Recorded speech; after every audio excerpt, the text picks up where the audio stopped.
Ayatse, CFR, the 13th and chairman of the Benue State Traditional Rulers Council. Mr. Mike Ozuma, Senior Advocate of Nigeria, you are our consultant with Professor Nuhu Jao, Honorable Samson Osage,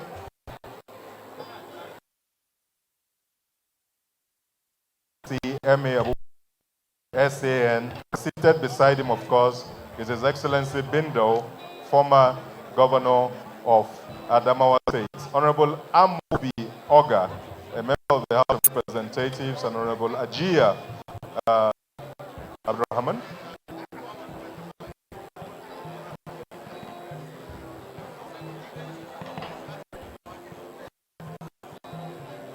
Thank you. And if you're representing anyone, please let us know. If you're representing any of our special guests, any of our invited guests, please make yourself known.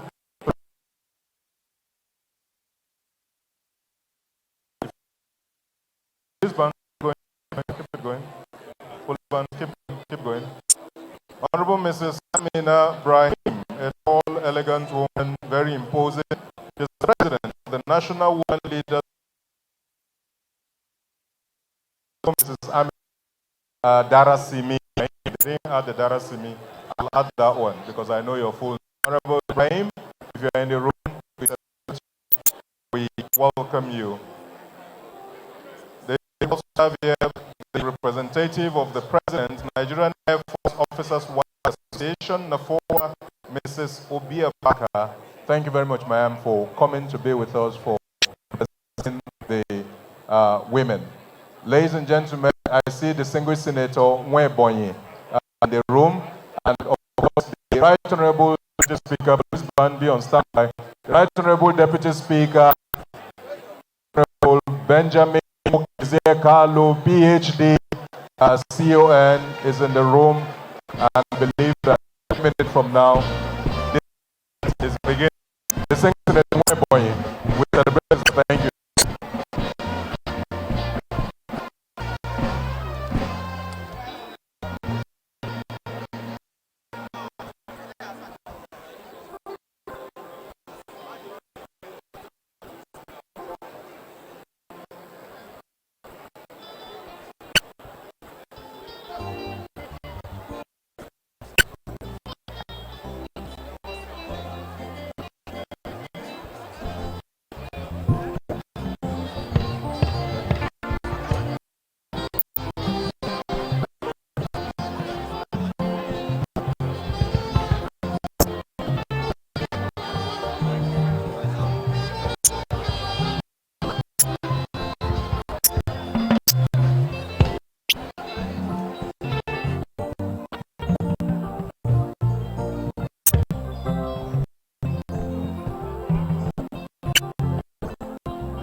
Ladies and gentlemen, this event is called to order and we are starting in earnest immediately.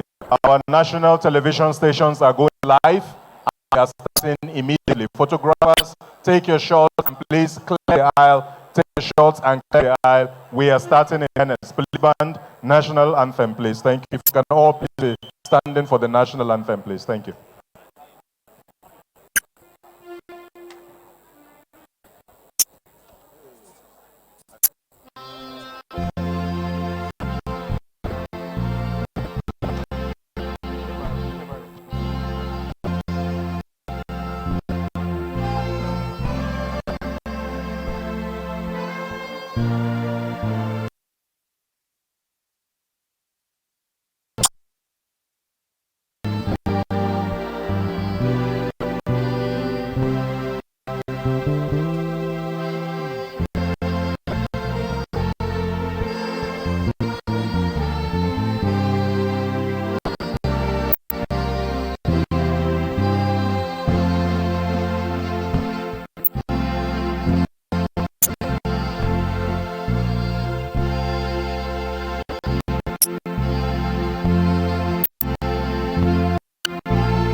so very much, the Nigerian Police Band, for, while we're still standing respectfully, if we can take the opening prayer, we'll take one Christian and we'll take one Muslim, and then we can start. Let me invite Honorable Aja Ajanze, George Ibezimako Ozodunobi, to please give us the Christian opening prayer. Honorable George, sir.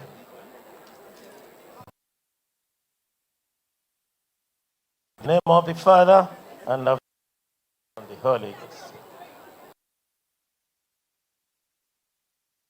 Heaven and earth, we beseech you today to come be with us, direct us, that our gathering will turn out to be what we want and Nigerians want. We thank our leaders who are here, the president, our leader, the chairman of this great yes, and all the people all here today who will lead us back home. In Jesus' name, amen. Thank you, sir. Let me also quickly invite Honorable Ibrahim Ayokunle Isiaka, the Deputy Whip of the House of Representatives, to give us the Muslim opening prayer. Honorable sir. A'udhu billahi minash shaitanir rajim. Bismillahir rahmanir rahim. Sallu ala nabi kareem. Sallu ala nabi Mustafa.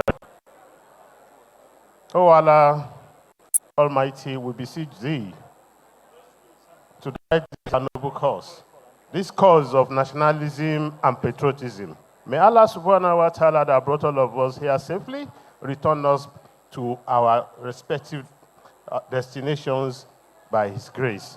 So we pray in the name of Almighty Allah. Fatiha. Bismillahirrahmanirrahim. Alhamdulillah Rabbil Alameen. Ar-Rahmanir Rahim. Maliki Yawmiddin. Iyyaka nasta'in.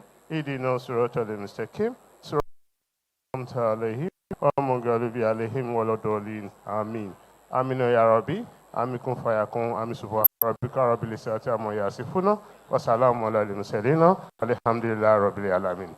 Assalamu alaikum. Thank you. Thank you very much, Honorable Dr. Ayokunle.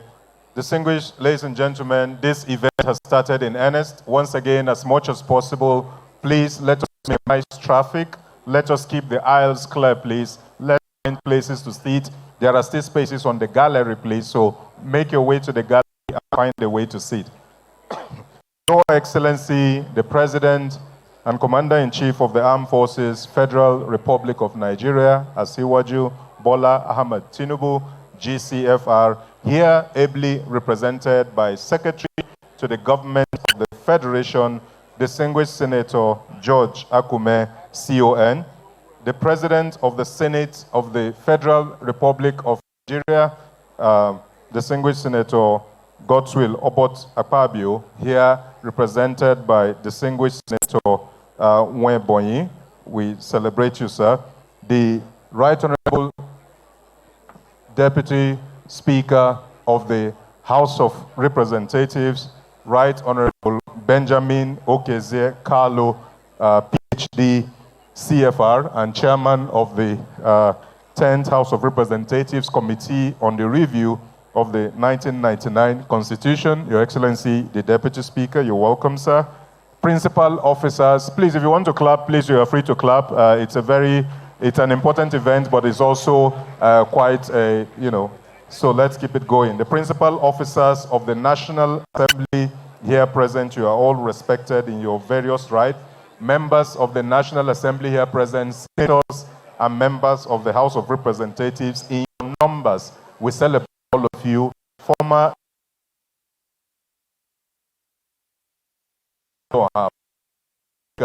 House of Representatives to reach all of you former legislators here present, former governors of the Federal Republic of Nigeria. Permit me to use Mr. M.A. Abubakar, Senior Advocate of Nigeria, former governor of Bauchi State, to reach all the rest of you. Members of the diplomatic corps, you are here in your numbers, permitting me to use the ambassador of the European Union in Nigeria, Mr. Hautier Millon, and also the United Kingdom to reach the rest of you. Traditional rulers in their numbers, permitting me to call one from the north using Etsunupe. Your Royal Majesty, we celebrate you. You are very much welcome. Of course, the Alaafin of Oyo, Oba Owode, His Imperial Majesty, Alaafin Kabiyesi, and of course, Obi of Onitsha, CFR MNI, the Obi of Onitsha, not forgetting the Tortiv, Professor Ayatse, and of course the Emir of Lafia, Justice Sidi Bage, Ezimo, Ezento of Abia, and all the rest of you traditional rulers who are here gathered. You are all very welcome. Members of the civil society organizations who are representing different ones who are here, again from the diplomatic community, UN country representative, UN resident representative, all of you, different organizations, women associations, faith-based. I thought the women will make noise when I call women associations.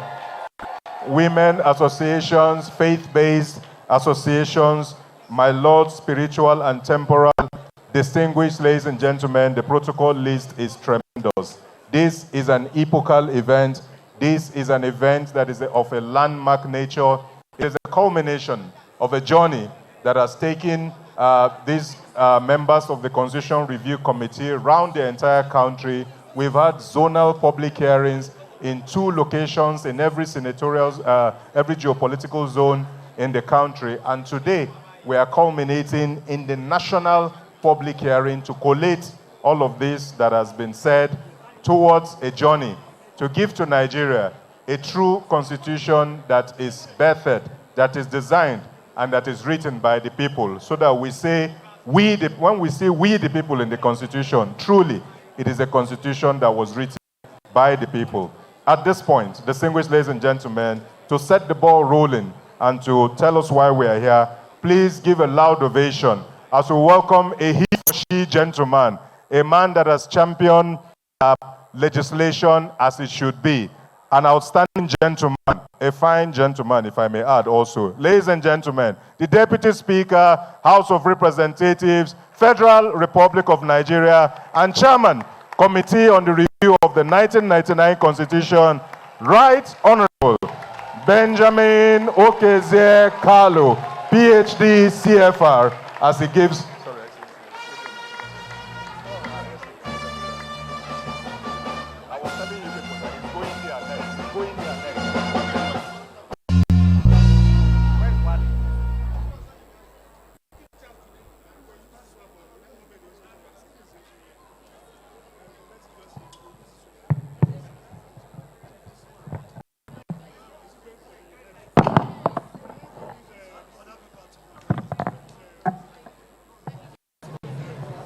Your Excellency, the President, Federal Republic of Nigeria, President Bola Ahmed Tinubu, GCFR, ably represented by the Secretary to the Government of the Federation, His Excellency, Senator George Akume, CON. Your Excellency, the President of the Senate and Chairman, National Assembly, distinguished Senator Dr. Goodwill Obot Akpabio, GCON, ably represented by the Senate Deputy Chief Whip, distinguished Senator Onyeka Nweboy. Your Excellency, the Speaker of the House of Representatives, Right Honorable Tajudeen Abbas, PhD, GCON, Yanzao. I heard he'll be stepping in any moment from now.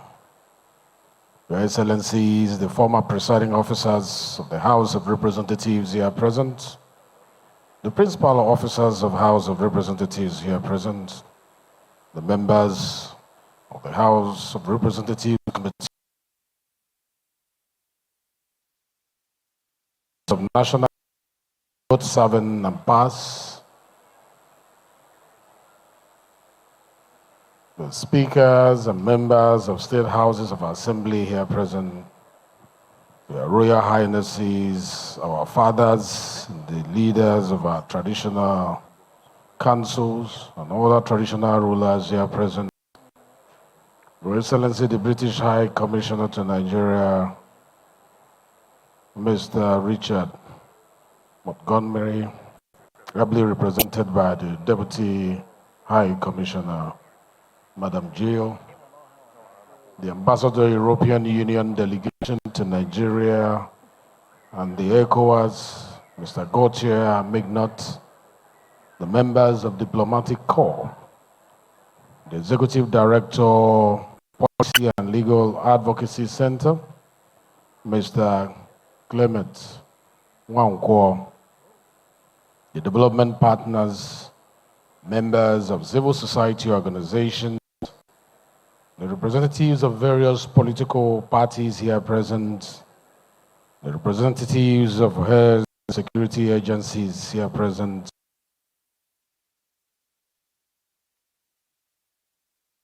the members of National Council of Women's Society, the president and members of Nigerian Bar Association, the women groups here present,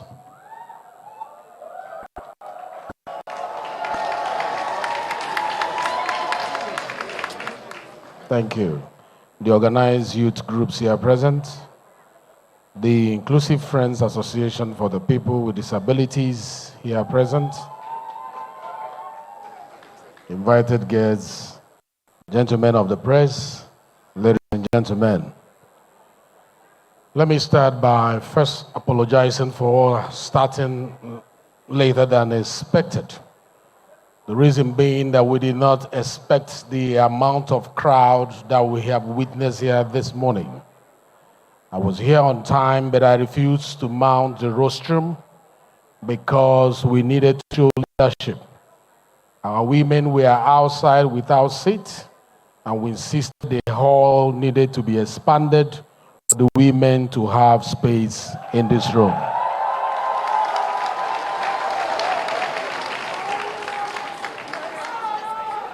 So to me, that is a reflection of an inclusive event. If the women are outside and the men are inside seated, the program will not be balanced. And I'm happy we've been able to open here. So for women who are outside, please, unless it is out of choice, we have a space for you inside here, the same way we will have a space for you in representation. Thank you very much. You are not the only ones smiling. I've seen my fathers, the kings. They are nodding and smiling. Long live the kings. It is with a sense of national duty and great optimism for the future of our nation that I welcome you to this national public hearing. We are here to engage in a foundational act of nation building. The collective reimaging and reshaping of the supreme law of our land, the Constitution of the Federal Republic of Nigeria. Our journey as a nation has been a relentless quest for a more perfect union. It is a journey marked by the triumphs and the tribulations of forging a single national identity from a magnificent diversity of cultures, diversity of languages, diversity of history, from the colonial era, Clifford Constitution of 1922, to the current 1999 Constitution of the Federal Republic of Nigeria. Each iteration of our groundnum has been reflecting our society at a point in time. His aspirations, his anxieties, and his unresolved questions. The challenges of the 21st century demands a constitution that is not an artifact of the past, but a dynamic blueprint for the future. It must be a constitution that is not only legal, but also legitimate. One that commands the respect and allegiance of every citizen because they see their hopes, their values, and their fundamental rights reflected in its text. This is the solemn mandate of the House of Representatives Committee on Constitution Review. Since our inauguration, we have embarked on the most comprehensive, most consultative review process in Nigeria's democratic history. We have held retreats with legal scholars and technical consultants. We have convened dialogues with the judiciary, security agencies, and national women groups. We have engaged with our vibrant civil society and held zonal public hearings all through the 6 geopolitical zones of our great nation. Before us today is a compendium of 87 proposed amendment bills, each a response to the felt needs and expressed desires of the Nigerian people. They are organized around the central pillars of a modern, functional, and just society. I must clarify, as we proceed, that items and amendment proposals before us today are not yet laws. These are, at this stage, proposals, suggestions, and ideas that have emerged through one of the most inclusive and participatory exercises in Nigeria's constitutional history. Importantly, these proposals do not simply represent the agenda of the legislature. Instead, they are, first and foremost, the thought-out demands, hopes, and memoranda of the Nigerian people themselves, gathered through extensive dialogues and topically focused hearings held across the nation. It is therefore essential that the process is not misconstrued. The constitutional amendment journey is designed to be transparent, participatory, and fair. These are not the fixed positions of the National Assembly, but a compilation of the aspirations and contributions of citizens from all walks of life, yet to pass through the sieving net of the National Assembly at the federal level and the pruning fork of the scrutiny of the state houses of assembly. Today, as we commence this national public hearing, we are opening the floor one last time for those who, for any reason, may have missed the regional sections.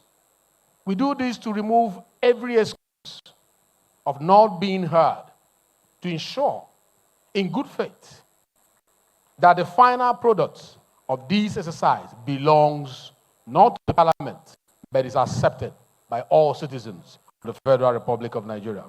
Ladies and gentlemen, let me also be clear that while today represents the final stage of direct public engagement in this constitutional review process, it is by no means the final day of work for this constitution review. Rather, it marks a transition to the next phase and a return to the deliberative chambers of the Parliament, where all submissions will be critically sieved, critically refined, critically improved upon in the preparation for the momentous task of voting. We are considering extensive electoral reforms, including an Electoral Offences Commission and a fixed timeline for the determination of pre-election matters to ensure that the will of the people is never again subverted by legal technicalities. Thank you. We have before us bold proposals on the devolution of powers, the landmark bill to move policing from exclusive to the concurrent list, enabling the creation of state and county police forces, is a direct response to the clarion call for localized solutions to our security challenges. We are tackling head-on the long-standing issue of local government autonomy. The bills before us seek to guarantee the financial and administrative independence of our local government, ensuring that development is not an abstract concept dictated from afar, but a tangible reality in our communities. Perhaps most importantly,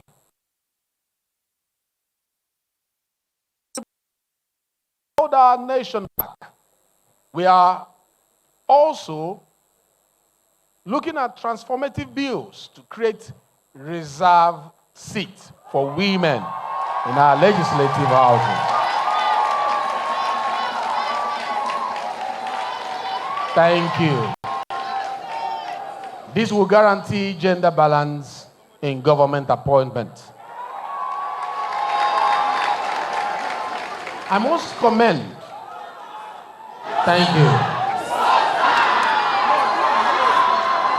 Thank you. I must commend the visionary leadership of His Excellency President Bola Ahmed Tinubu GCFR.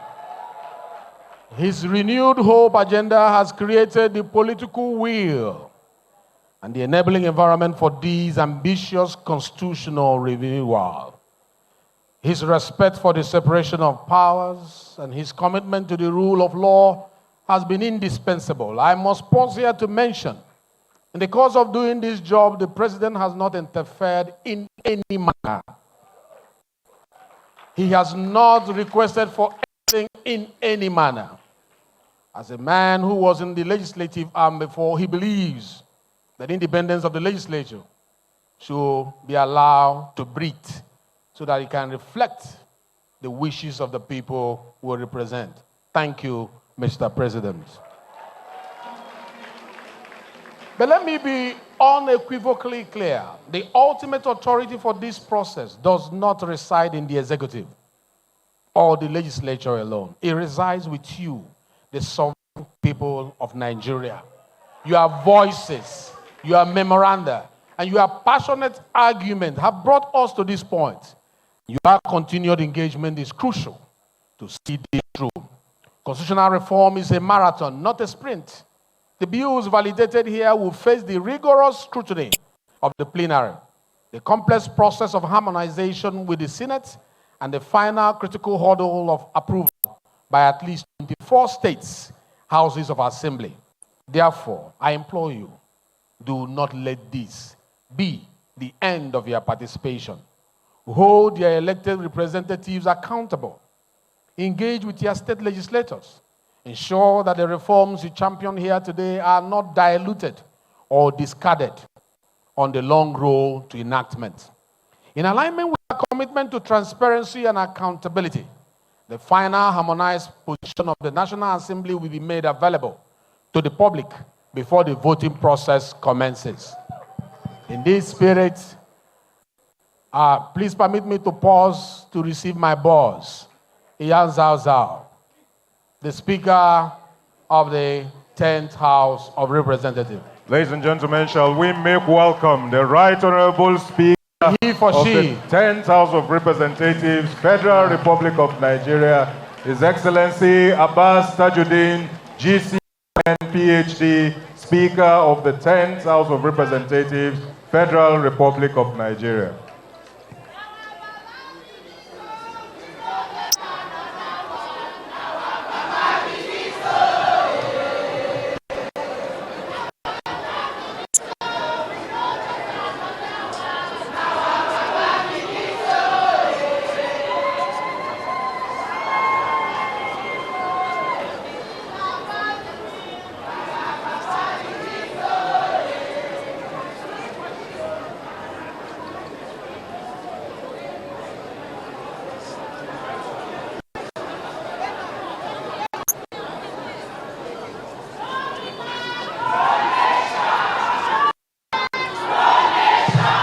Police band, we had an agreement. Police band, we had an agreement. When there is a VIP, you give him ceremonial welcome. So please do. Police band, please. Speaker of the House of Reps is in the building, so please give him a ceremonial welcome.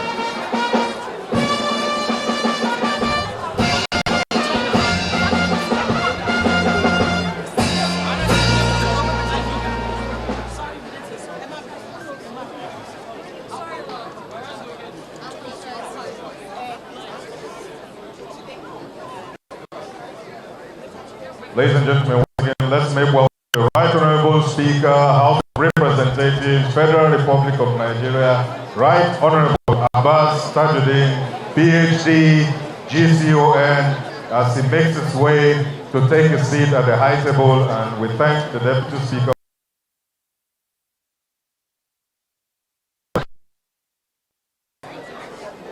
Thank you very much. Please, you may have your seats.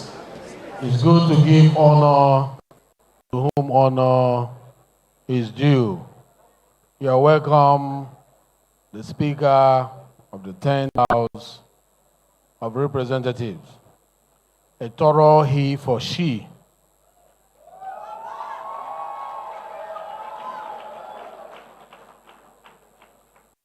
Like I was saying before the Speaker walked in alignment with our commitment to transparency and accountability, the final harmonized position of the National Assembly will be made available to the public before the voting process commences.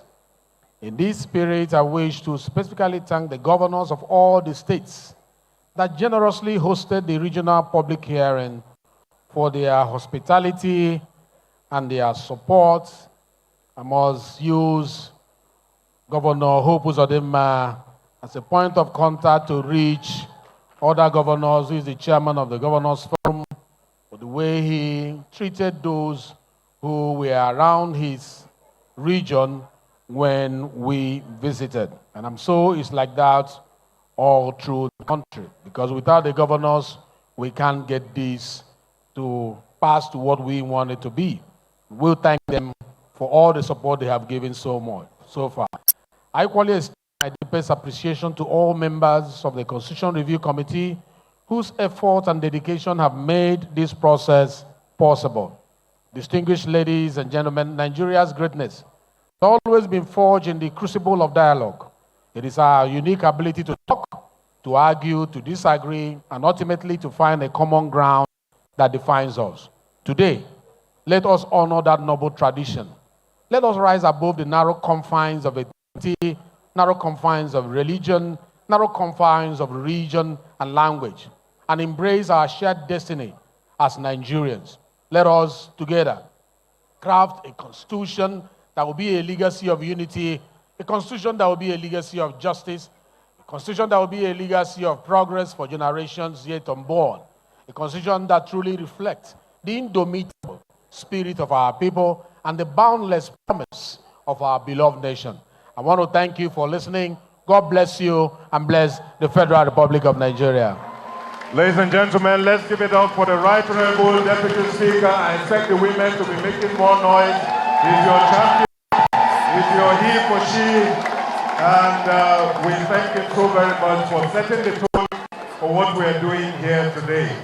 I have the permission of the Right Honorable Speaker of the House of Representatives and of course the Senate President to alter protocol, and I've also taken the permission of my boss, the Deputy Speaker, because of pressing engagement, and he has been here. The President, Federal Republic of Nigeria, His Excellency Asiwaju Bola Ahmed Tinubu, GCFR, has asked to bring in turn and his own speech now. So ladies and gentlemen, let's make welcome his representative and the secretary to the government of the Federation, a former, you'll be clapping, please clap, a former minister, a former governor, and of course a former senator, His Excellency George Akume, CON, secretary to the government of the Federation, representing His Excellency Asiwaju Bola Ahmed Tinubu, GCFR, President, Commander-in-Chief of the Armed Forces, Federal Republic of Nigeria.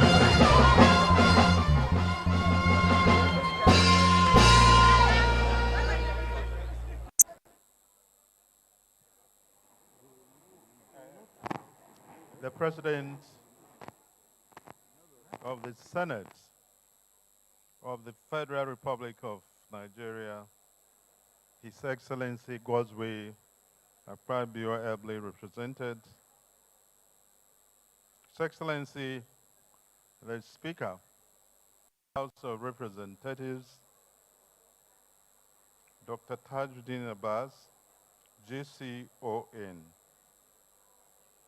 Your Excellency the Deputy Speaker, House of Representatives, and Chairman House Committee on Review of the Constitution, Barrister Ben Kalu, CFR, Principal Officers of the House of Representatives, Senators serving and non-serving,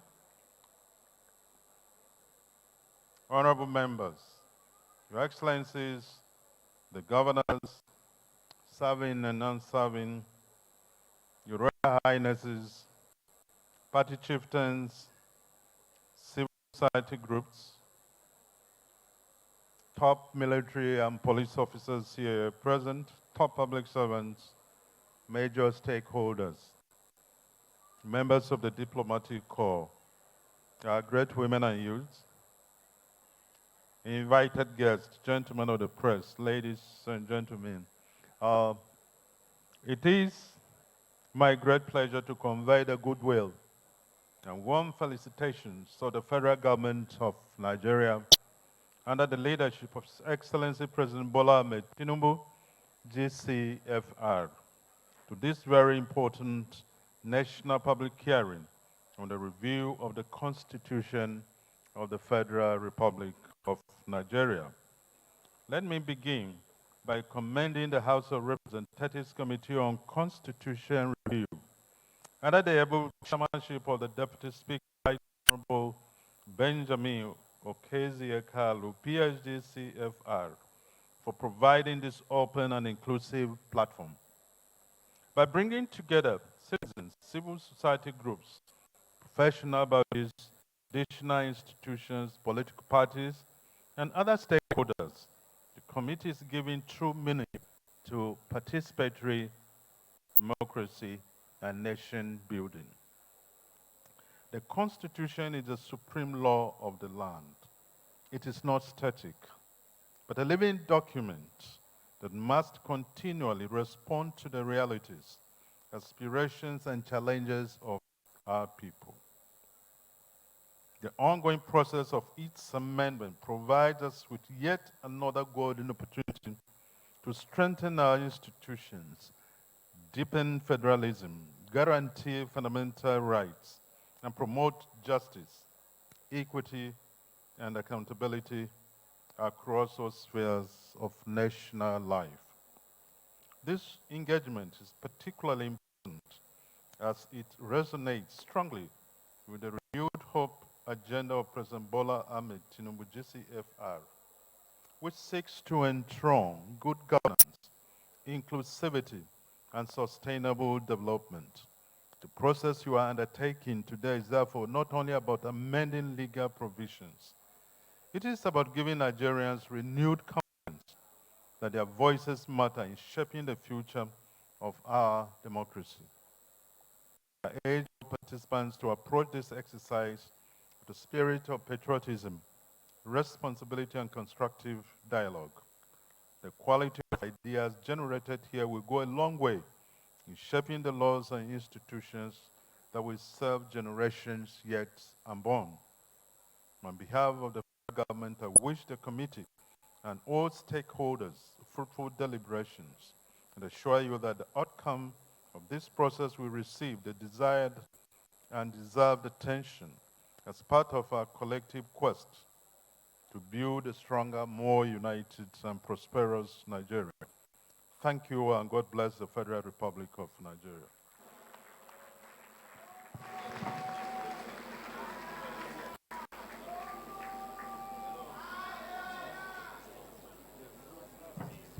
So we'll be taking a photograph with all the people on the high table before the president takes his leave. So photographers, please take your position. Group photograph with all the people at the high table in array. Please just permit them to take pictures and go. Please just group photograph, everyone standing, everyone on the high table standing. Of course, the opening session is formally declared open by His Excellency, the President and Commander-in-Chief of the Armed Forces, Federal Republic of Nigeria, ably represented by the Secretary to the Government of the Federation, who has declared the event open. Then, as soon as he takes his leave, we'll continue with the program. It's going to be a wonderful day. It's going to be a busy day. We crave everyone's indulgence. Thank you very much. Photographers, I need a signal that you've done. We're good? Thank you. Thank you very much, Your Excellency, the President. Thank you, everyone. Thank you, Mr. Speaker, Deputy Speaker, Senate President. We will continue the program shortly. So, at this point, we would like to return to the program and take the Goodwill message, the Goodwill messages in this order. Ladies and gentlemen, if we please make welcome the British High Commissioner to Nigeria, Mr. Richard Montgomery, who is, of course, represented by Jill Lever, our own Jill Lever. We'll find her in Nigerian name. She's a Deputy British High Commissioner to Nigeria. Let's make Jill welcome as she comes forward for her Goodwill message. Everyone will speak, of course, for 5 minutes. Jill, you're coming this way. This way, please. Let's make space. Let's create space to the podium, please, as they come forward. Yes, Jill, please come. Please come. They will find you. If you come, they will move. You carry a force of nature. If you move, they move. Thank you. Every Goodwill message, where possible, less than 5 minutes, please. Less than 5 minutes. We rest on established protocol, and we go straight to the message. Thank you, Mr. Speaker and Mr. Senate President, for the opportunity. Thank you. Let's put our hands, let's clap, let's make them warm. Welcome, Jill.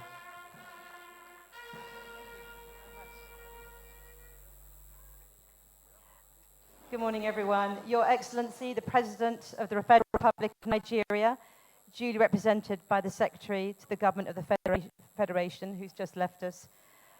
Right Honourable Speaker of the House of Reps, the Deputy Speaker of the House of Representatives and Chairman of the Constitution Review Committee, other leaders, religious and temporal, and members and principal officers of the House of Representatives, please permit me to stand on the existing protocol.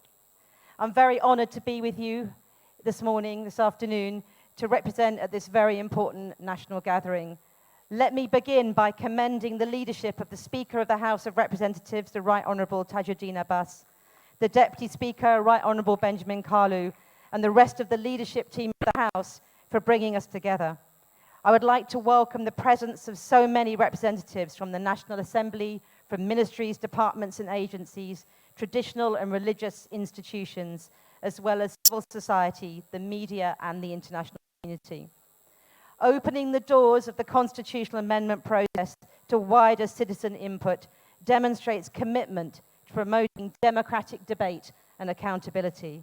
It shows understanding that the legitimacy of any constitution rests on legal foundations, but on the voices and on the aspirations of the people it serves.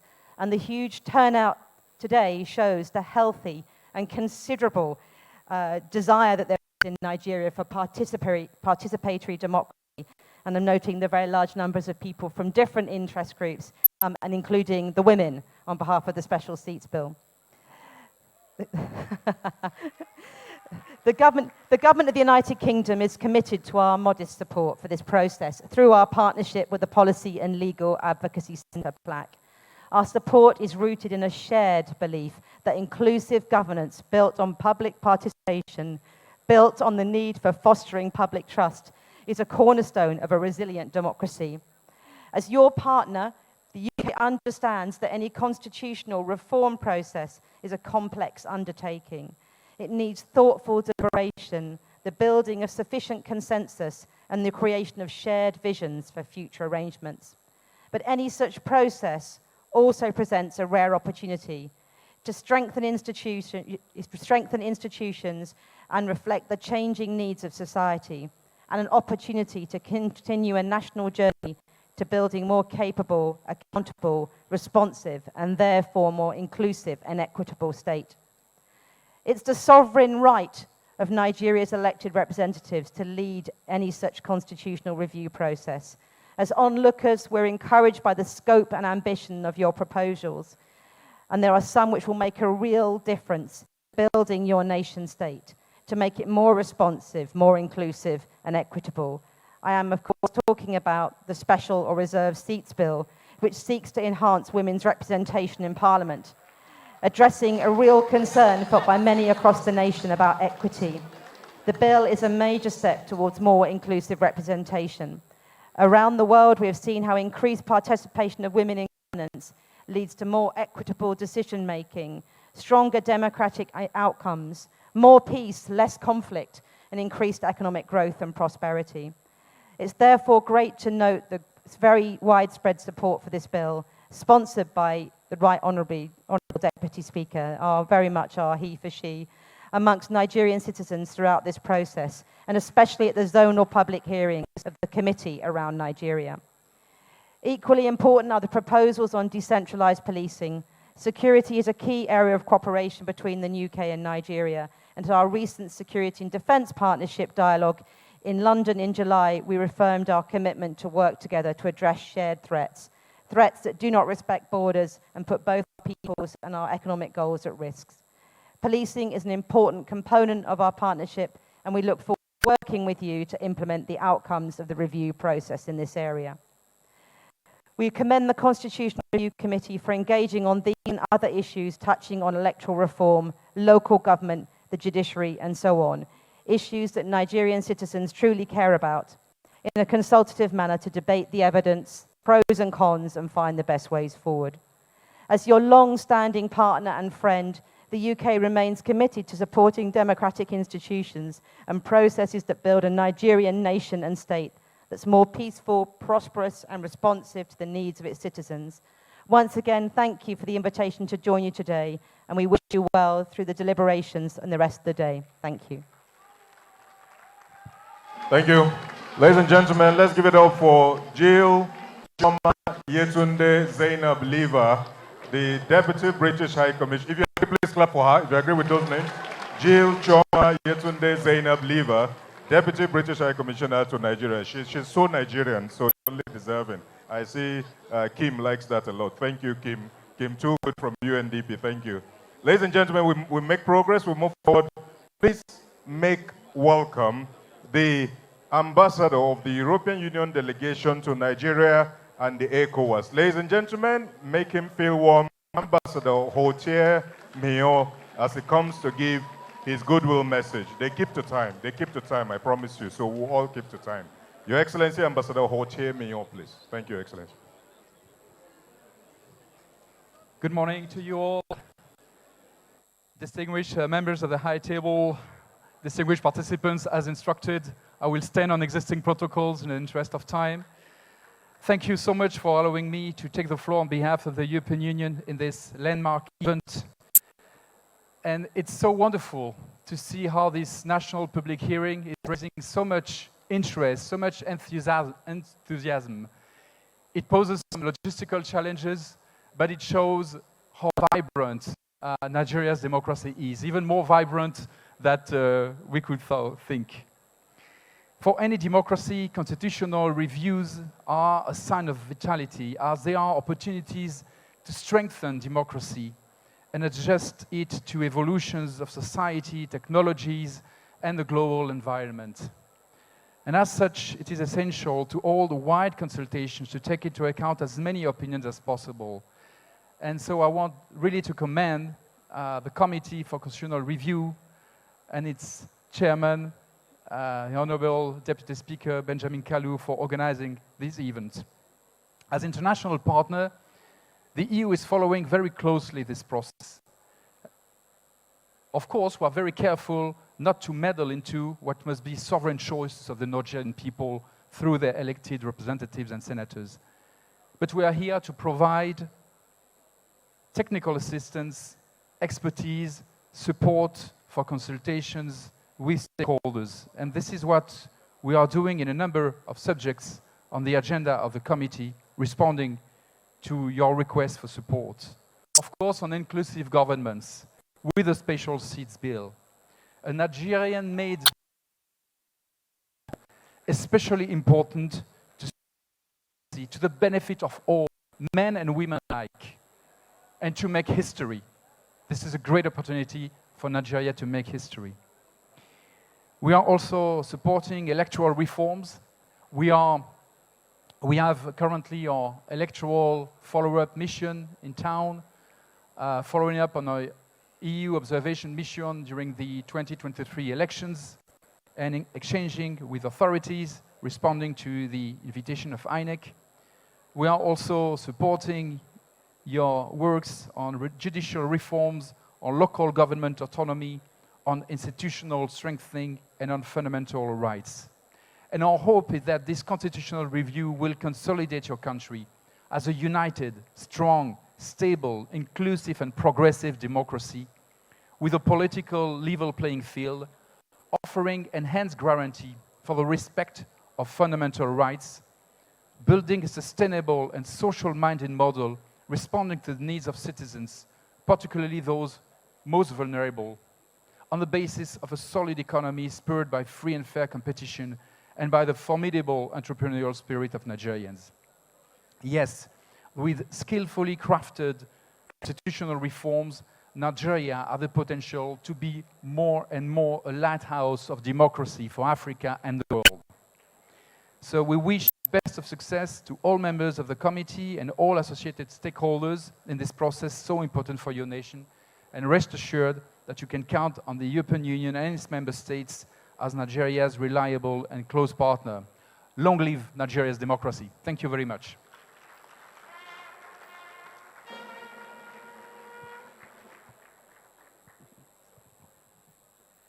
Thank you very much, sir.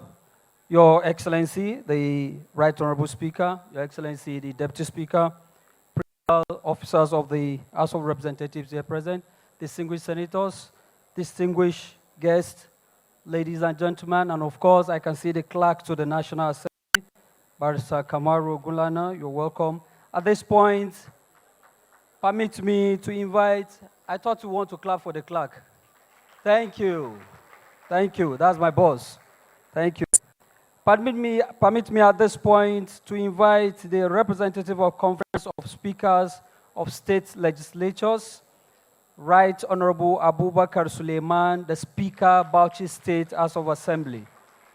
You have 5 minutes, sir, before he makes his way to the podium. May I also inform this gathering that we have here the Speaker, Sokoto State House of Assembly, Right Honorable Tukur Bala Bodinga, the Speaker, Zamfara State House of Assembly, Right Honorable Biliamin Ismail, the Speaker, Anambra State House of Assembly, Right Honorable Sam Tochukwu, and of course the Speaker, Kogi State House of Assembly, Right Honorable Yusuf Umar. You're all welcome.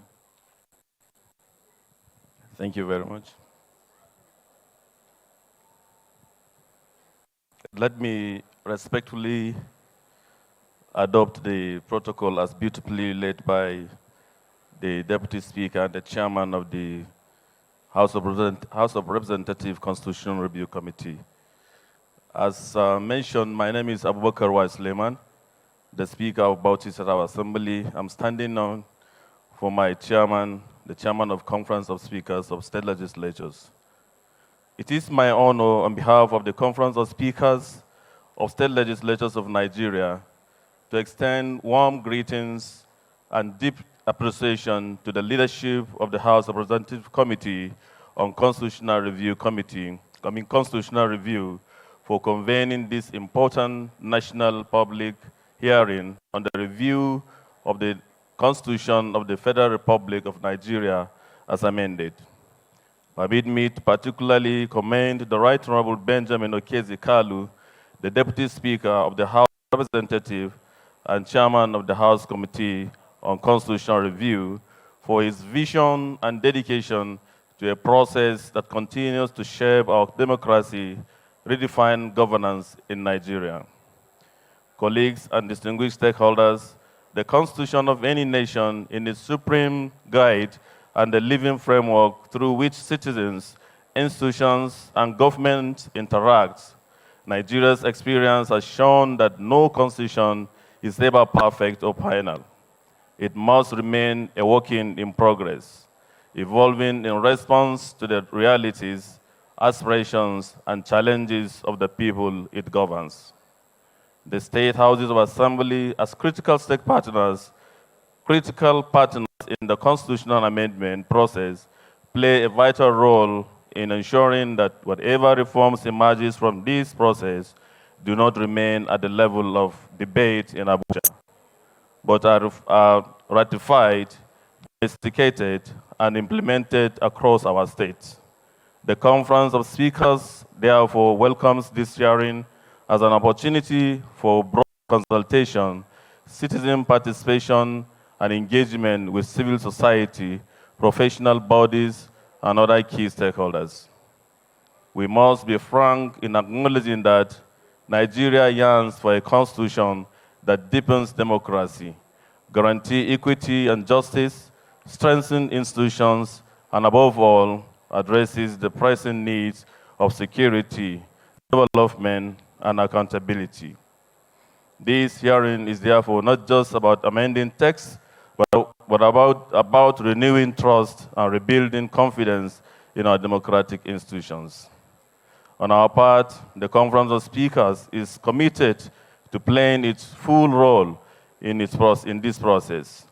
We will continue to ensure that the voices of states are heard and that the reforms agreed upon here are given the necessary ratification across our 36 assemblies. Let me end by commending the committee for opening this platform to all Nigerians. It is through inclusivity and dialogue that our Constitution will reflect the spirit of the people and stand the test of time. I wish us all fruitful deliberations.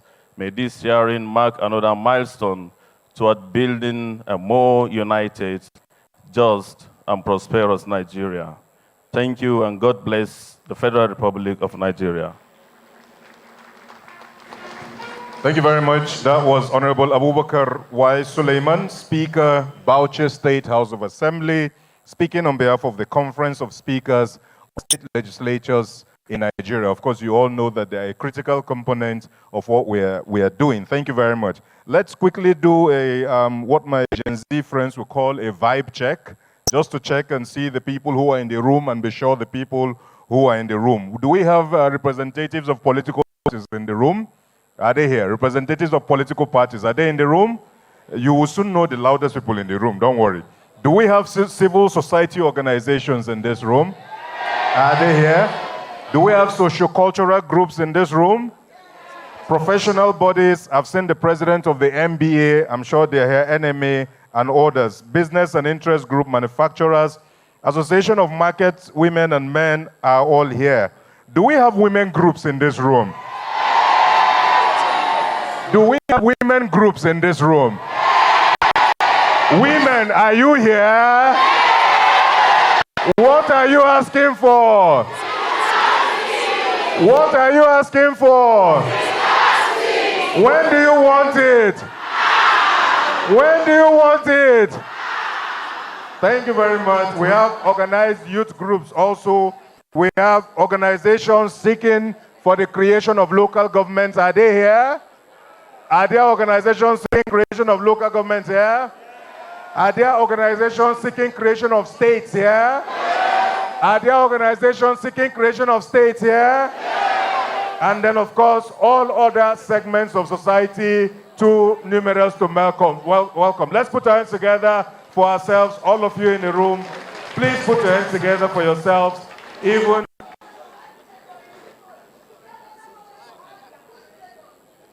well done, ma. Well done. The women. Remember, we are lobbying. Remember, we are discussing. Remember, we are dialoguing.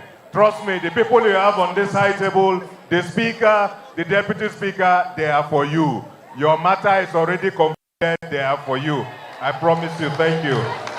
Distinguished ladies and gentlemen, let us continue as I make welcome the President of the Senate of the Federal Republic of Nigeria, distinguished Senator Goodwill Obot Akpabio, GCON, who is here ably represented by the Deputy Whip of the Senate, distinguished Senator Onyekachi Nwebonyi, for the goodwill message of the Senate. Distinguished Senator, sir.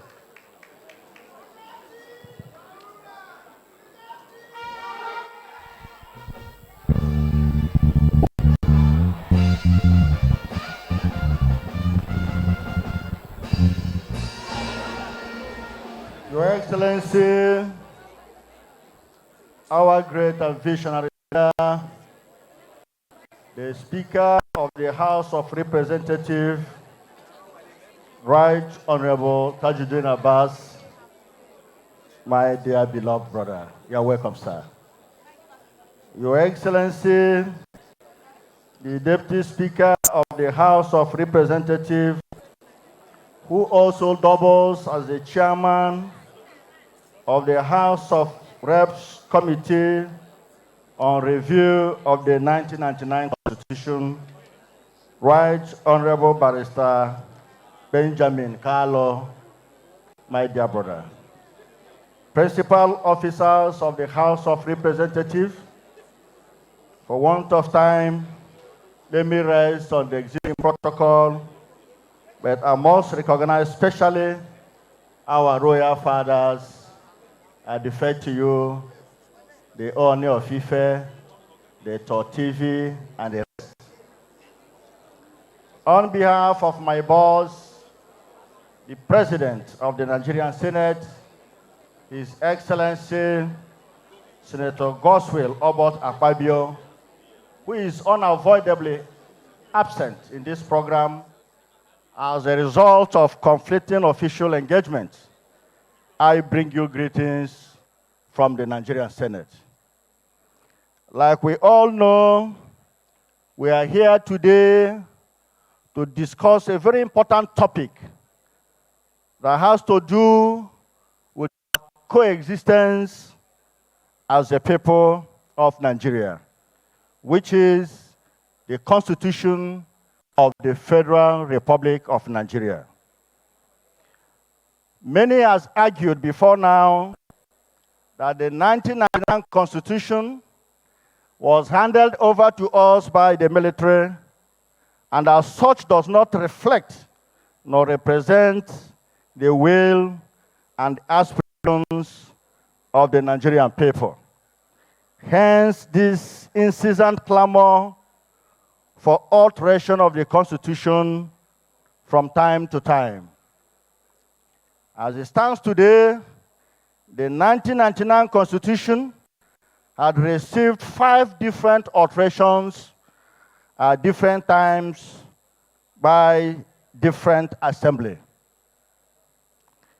Now, upon the inception of the 10th Assembly, the President of the Senate, being the Chairman of the National Assembly, in collaboration with his brother, the Speaker of the House of Reps, constituted yet another standing committee to further review the 1999 Constitution, flowing these unabated demands from Nigerians to make the Constitution theirs by putting provisions that will actually reflect the will of Nigerian people. That is the rationale behind this public hearing, and that is why we are here.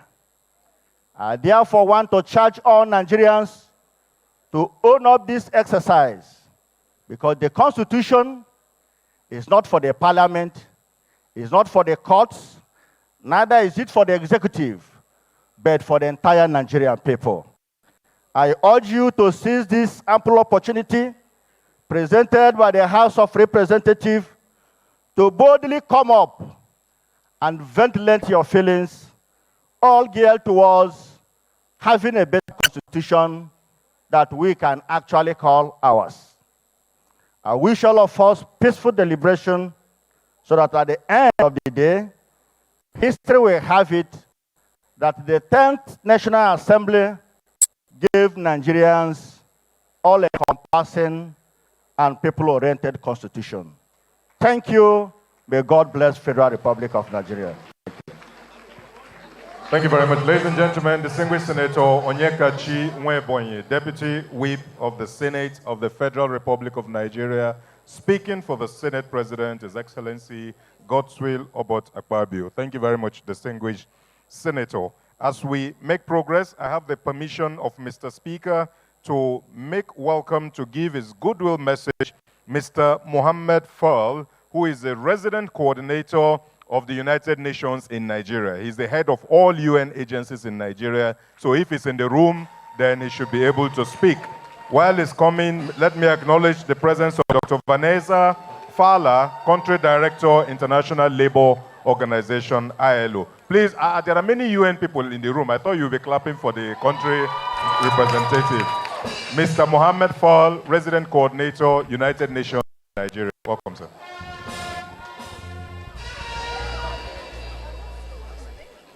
Thank you. Thank you so much. To the Speaker of the House, the Deputy Speaker of the House, to our royal fathers here represented,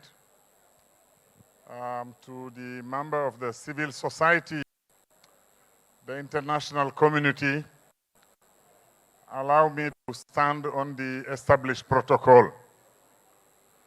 On behalf of the United Nations family in Nigeria, I wanted to express our support to this process for the bill.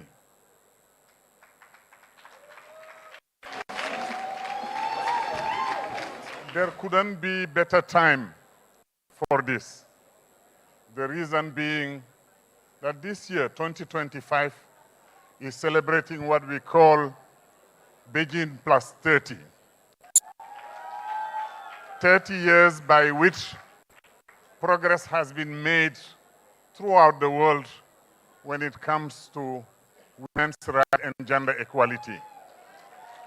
But this year is also 5 years before we reach 2030, where the target is set for the Sustainable Development Goal. And as you know, the goal number 5 is not only one of the 7th goal of the SDG, but it's one of the most important. Our pride today is to see Nigeria taking this path. And as I always say, when I speak in this kind of gathering, I remove my hat of President Coordinator and speak as a son of the soil, speak as a son of the continent. It is a sub-region and a continent where people look up to Nigeria. When Nigeria progress, the rest of the sub-region and the rest of the continent progress. By taking the seed bill, you are showing the way to the rest of our continent. You are rising to the leadership that we look to Nigeria for the sub-region and for the continent.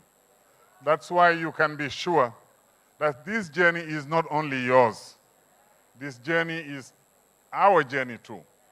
And each of these steps you will make, you will find UN.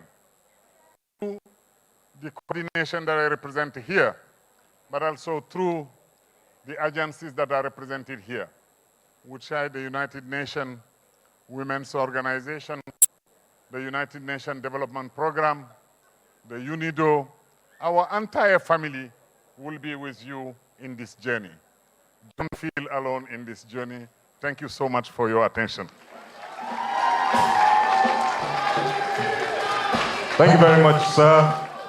This journey is not only yours, it is ours. And in each step, you will find the United Nations with you. Thank you so very much, Mr. Mohammed Fall, Resident Coordinator of the United Nations, and all the United Nations people who are here. I've seen Elsie Atafua, Resident Coordinator, UNDP. I've seen all of you, UN Women. All UN agencies are here, fully represented.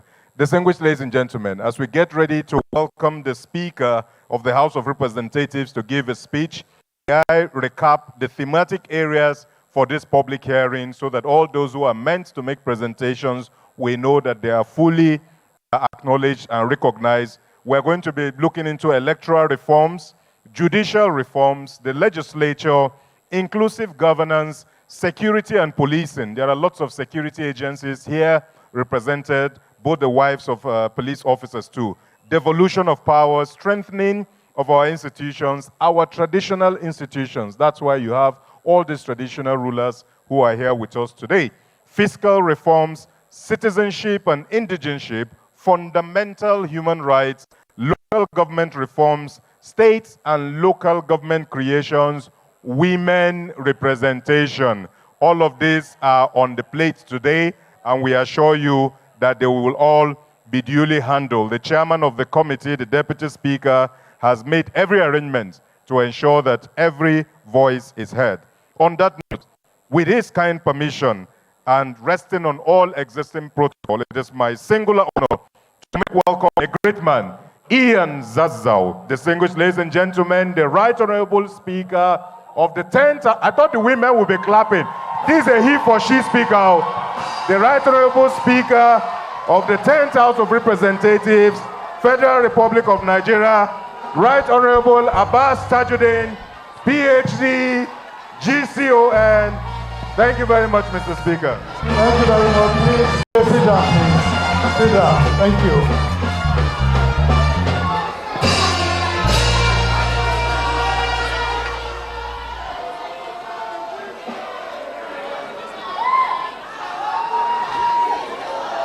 Your Excellency, the Deputy Speaker of the House of Representatives, my dear brother, my partner, Right Honorable Benjamin Okezi-Kalu, who incidentally is the chairman as well of the Committee on Constitutional Amendment of the House, the principal officers of the House of Representatives here present, members of the House of Representatives Committee on Constitution Review, members of the National Assembly, both serving and past, the Speaker and members of the State House of Assembly here present, our royal fathers and traditional rulers here present, Your Excellency, the British High Commissioner to Nigeria, ably represented, the Ambassador European Union delegation to Nigeria and other ECOWAS, and the ECOWAS, the members of our diplomatic corps, the Executive Director of Policy and Legal Advocacy Center, the development partners, members of civil society organizations, the organized labor, the President and members of the National Council of Women's Societies, the President and members of Nigerian Bar Association, the women groups here, the organized youth groups, the Inclusive Friends Association for the People with Disabilities, invited guests, gentlemen of the press, distinguished ladies and gentlemen. I'm truly honored to address you at this national public hearing on the review of the 1999 Constitution of the Federal Republic of Nigeria. This occasion marks a significant moment in our democratic journey and legislative process. It crowns months of deliberate, nationwide engagement designed to ensure that Nigerians themselves shape the evolution of our supreme law. Under the capable leadership of the Deputy Speaker, Right Honorable Benjamin Okezi-Kalu, the chairman of the Constitutional Review Committee, travel across all 6 geopolitical zones, convening zonal and regional hearings that gather the hopes, concerns, and insights of our diverse population. In those engagements, Nigerians from every background spoke with clarity and passion about the future they seek. Today's forum unites those regional voices in a single national conversation. It reflects the House of Representatives' steadfast commitment to participatory governance and inclusive nation building, affirming that every Nigerian has a meaningful voice in shaping the document that defines our republic. I wish to begin by commending the committee for its diligence and inclusivity. They have demonstrated through their work that a constitutional amendment must be a listening exercise before it becomes a legislative one. The publication of the summarized compendium of bills, the online portals for feedback, the open invitations for memorandum, and the dedication with which members attended zonal sessions all demonstrate a people-driven process. I congratulate the Deputy Speaker and every member of the committee for discharging this responsibility with integrity and patriotism. I also salute all who travel from every corner of the country to participate today. From the outset of this review, the House of Representatives has pledged that we will conclude the process in a timely manner. Nigerians are wary of constitutional reforms that drag on for years, losing momentum and eroding public trust. We recognize that after the National Assembly votes on these bills, the state houses of assembly must also consider and approve them under Section 9 of the Constitution. To honor this requirement, we have set clear timelines. We intend to vote on the proposals expeditiously and to transmit them promptly to the State House of Assembly so that concurrence can be secured within the current legislative session. Reform delayed is reform denied, and Nigerians deserve clarity and closure. By acting decisively, we give states enough time to debate, to deliberate, and endorse the people's will without the pressure of electoral calendars or political distractions. I am delighted at the presence of so many women today.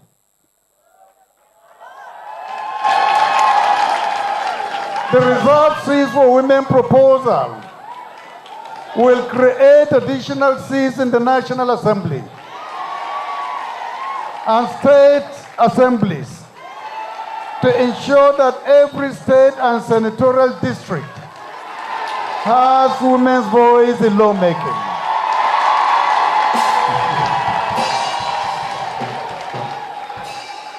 This is not tokenism, but a constitutional mechanism to accelerate gender inclusion until structural barriers are dismantled. Similar provisions ensure representation for persons with disabilities at the federal, state, and local levels, recognizing their right to fully participate in shaping the laws that affect their lives. Another amendment requires a minimum threshold of women in ministerial appointments to ensure gender balance. These measures will make our democracy more representative and our policies more responsive, and our country more just.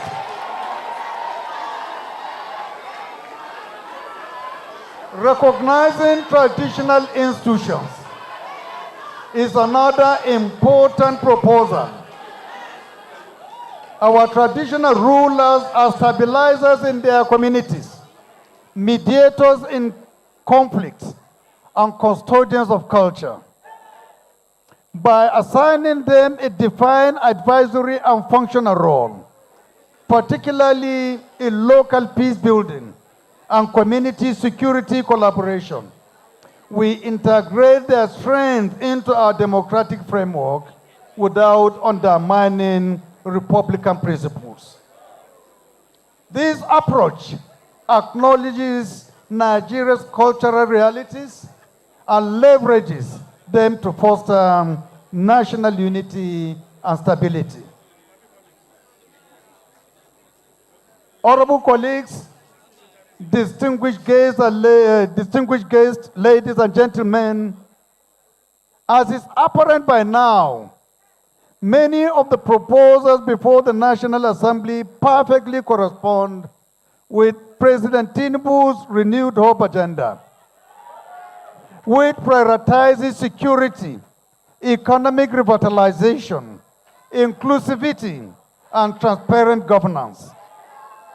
Our constitutional reform, therefore, will provide the legal chassis on which that agenda can be driven forward. By embedding these principles in our Constitution, we ensure that renewed hope is not just a slogan, but a living reality. The President has called for state policing and inclusive governance. He has championed fiscal discipline and unity in diversity. These amendments give lasting effect to those priorities and demonstrate cooperation between the legislative and executive arms for the good of our country.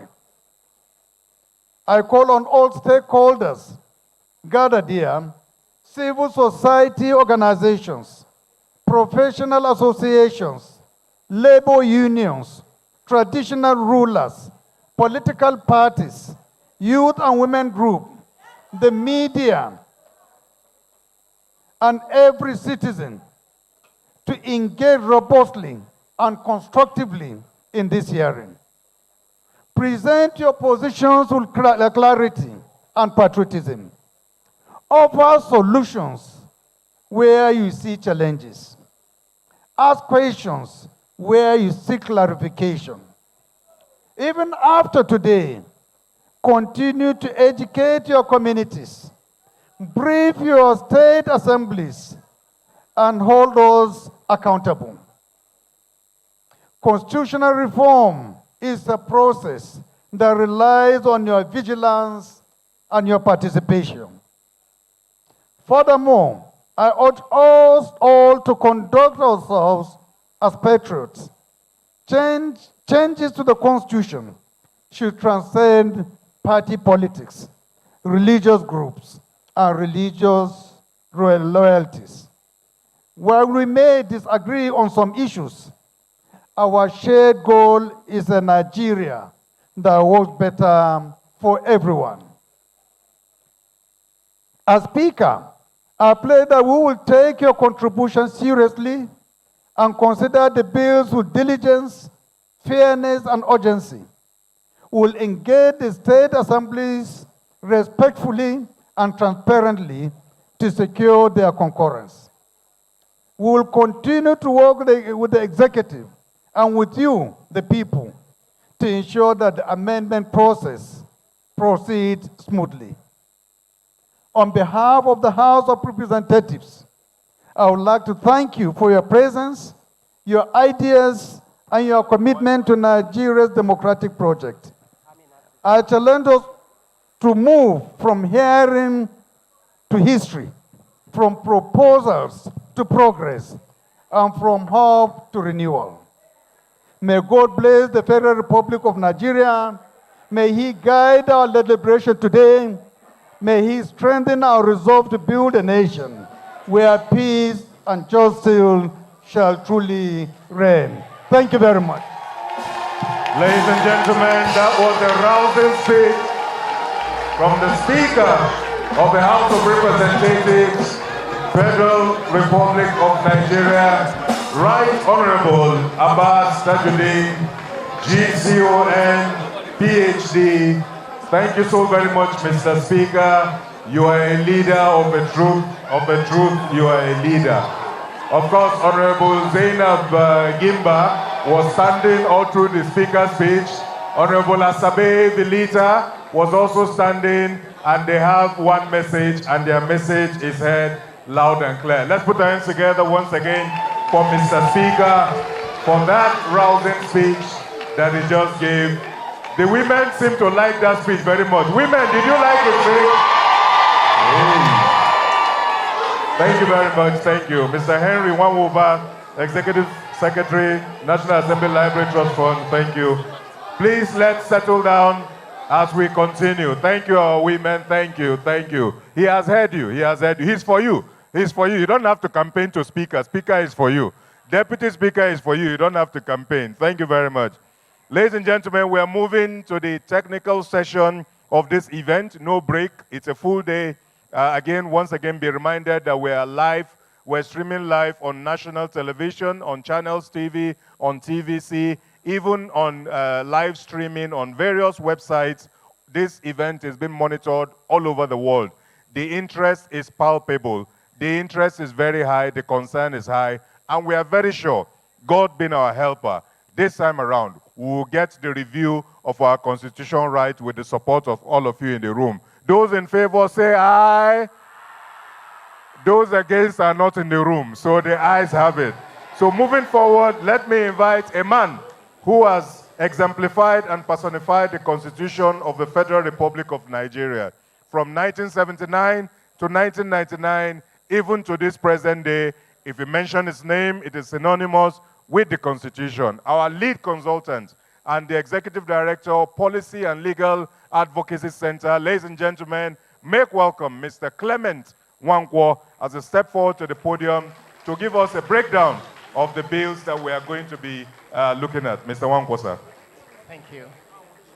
Your Excellency, the Speaker of the House of Representatives, the Deputy Speaker and Chairman of the Committee on Constitutional Review, honorable members, Your Excellencies, Royal Fathers, distinguished ladies and gentlemen, I will stand on existing protocol.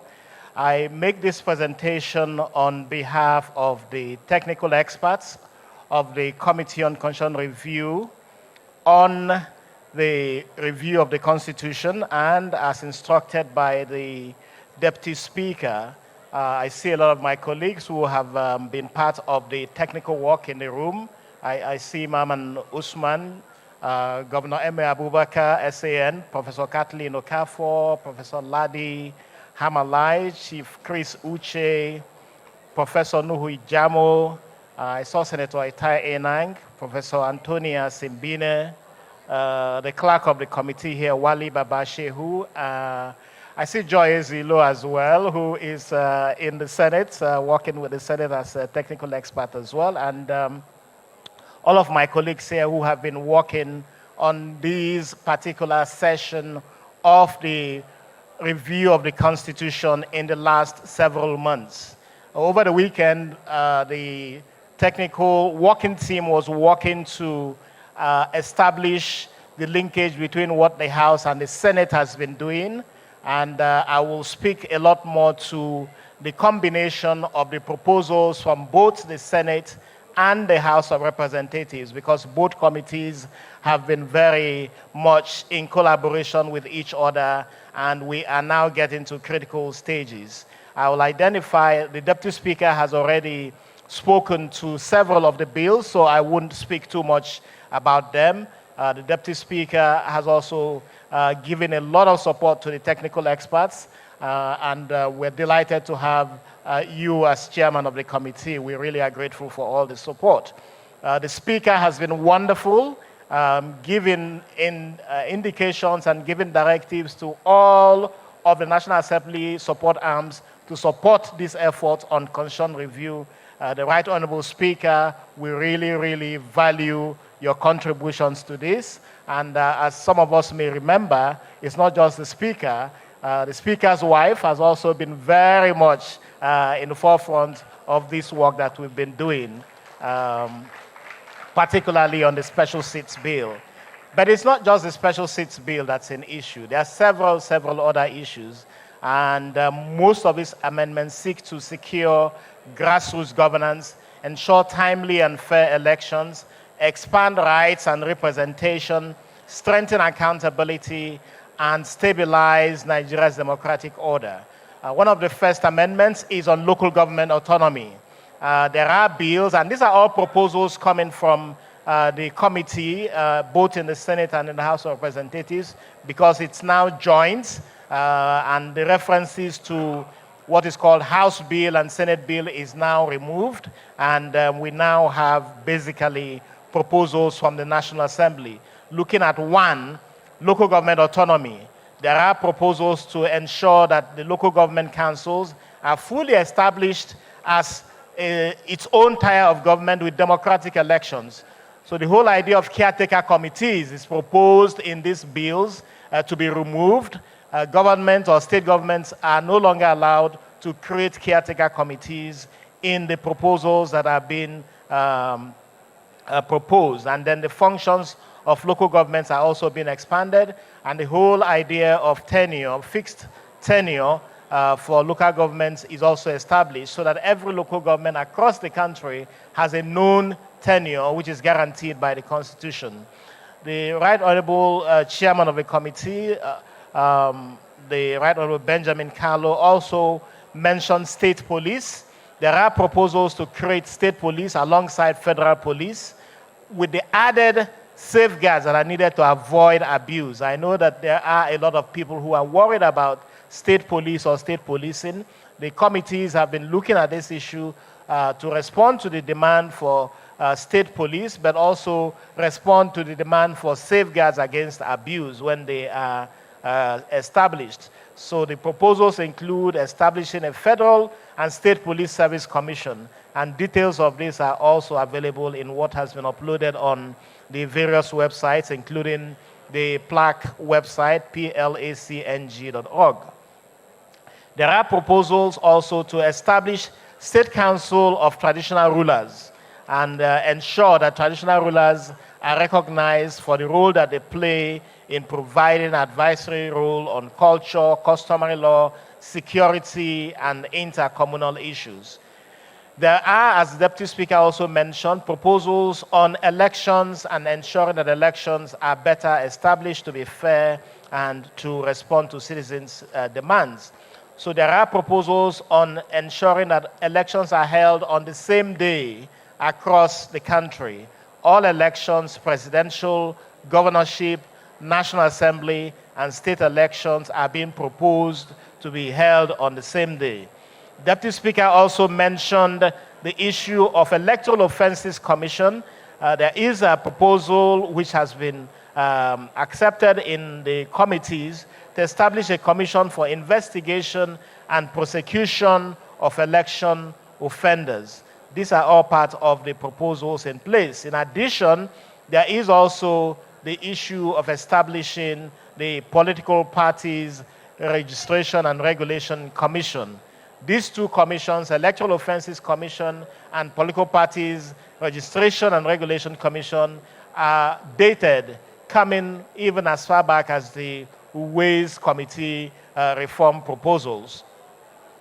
There are also proposals on election petitions to create strict deadlines and timelines. The whole idea is to ensure that nobody gets sworn into office before the general swearing-in date, so that those who are elected and whose elections have been disputed, there are timelines now provided that these elections all conclude before any person is sworn into office.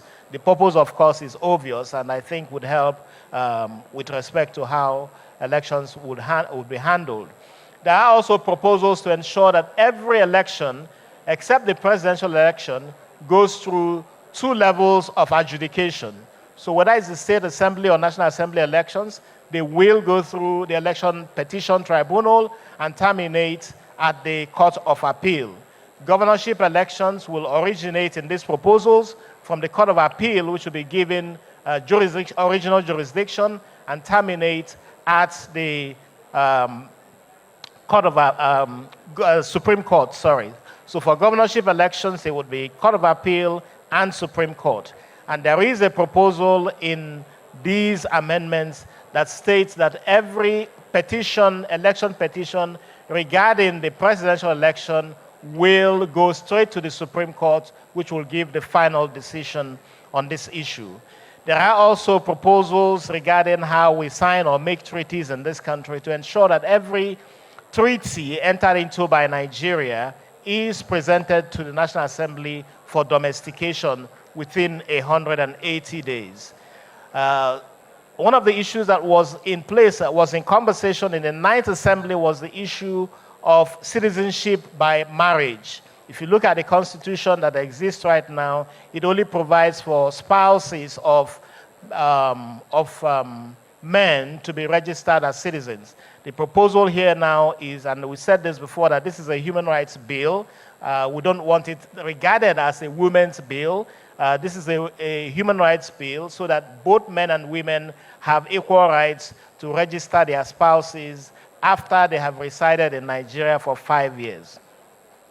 There are also human rights issues in the area of death sentencing for pregnant women. If a woman is pregnant and she is convicted for an offense involving death, this amendment proposes that no woman who is pregnant and who has been convicted of a capital offense is sentenced to death. The sentence is reduced to life imprisonment. There is also another human rights bill, which is a ban on or description of police parade or security agencies parade of suspects. This is defined as torture now under the Constitution, and the proposal is that the parade of suspects before cameras, before media, is explicitly prohibited as it amounts to torture of citizens and preempts fair trial. Of course, the big elephant in the room is the women's representation, which is special seats. I think we're at a point where this has been discussed. It was up in the Ninth Assembly. It didn't have the same momentum that it has now. Now it has bigger momentum. The Right Honorable Speaker has given specific instructions in the House of Representatives that every machinery of the House of Representatives marches towards support of this bill. The Right Honorable Speaker, we value that. The Deputy Speaker has been very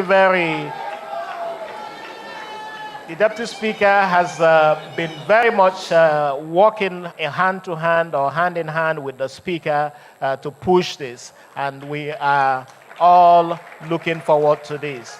I want to say that this bill is both in the Senate and in the House of Representatives, and as we move towards campaigning for this, let's not forget that you have a bicameral legislature. You also have 36 State House of Assembly. They all need to vote for this bill, and all of our advocacy should be as widespread as possible. And like has been mentioned by Sam Hart, who has been moderating this, we also have to be very careful with the language that we use. The men are the ones who dominate. So we have to ensure that as we get them and convince them to vote, they do not feel that this is a threat to anybody. This is a bill that all of us truly support. There's also the bill on legislative inauguration, such that, as has happened with State House of Assembly, you do not have a situation where in some states, members of the state assemblies are not sworn in. So there is a provision here to change that. There are several other issues. I think at this stage, I would not go too much anymore. There are miscellaneous issues. Some states, some local governments have their names misspelled, and they have filed proposals or petitions for the change of names to reflect the reality. I think this has been ongoing with several constitutional amendments as well. There is a major issue regarding cross-carpeting. We have a situation where members of National Assembly or governors are elected and they defect.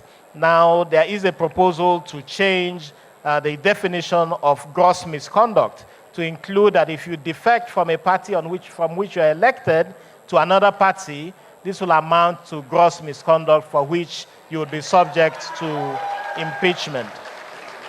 So these are quickly the issues. There's a lot more, and I think, like I said, if you do visit the House Committee on Constitutional Review website, the Senate Committee website, and the website of Policy and Legal Advocacy Center, placng.org, you would see the full proposals. Again, Mr. Speaker, the Right Honorable Deputy Speaker, We are very, very grateful as consultants to the National Assembly for the work that you have given to us, for the support that you have given. You could see the Deputy Speaker when he came in this morning. He folded his sleeves and basically was helping us to push to expand the walls of this meeting room. We had not anticipated this number, but the Deputy Speaker came in and said he was not going to start these proceedings without everybody coming in. The Right Honorable Deputy Speaker, thank you so much for all of this, and thank you for all your support. Thank you.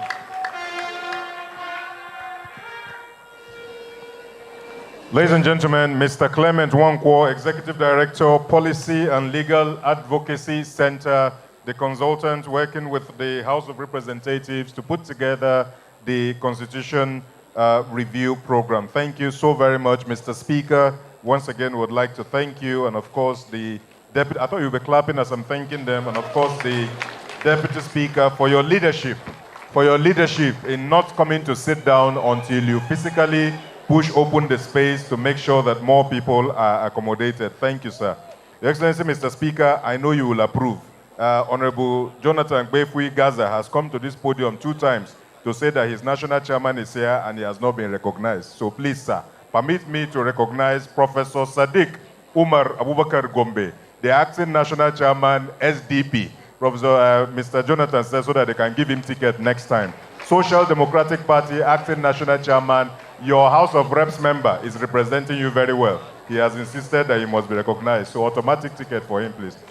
Say which faction? Baba Jimmy Benson. Thank you very much, sir. At this point, we are going into the technical session with the kind permission of Mr. Speaker and the chairman of the session, the Deputy Speaker. The order is that as you are invited, you will come to the microphone, you will make your very brief, no protocols, no recognition. I have the master key, I'll off the microphone. Once you start, I'll off it. All protocols duly and respectfully observed. You go straight forward. Auntie Ajoke Silva is nodding. This is what she would do. She taught me. You go straight, you say what you want to say. If you have a presentation, you present to the Deputy Speaker, we clap for you, you go. Please do not personalize the stage. There are no personal issues being discussed here. This is Constitution Review.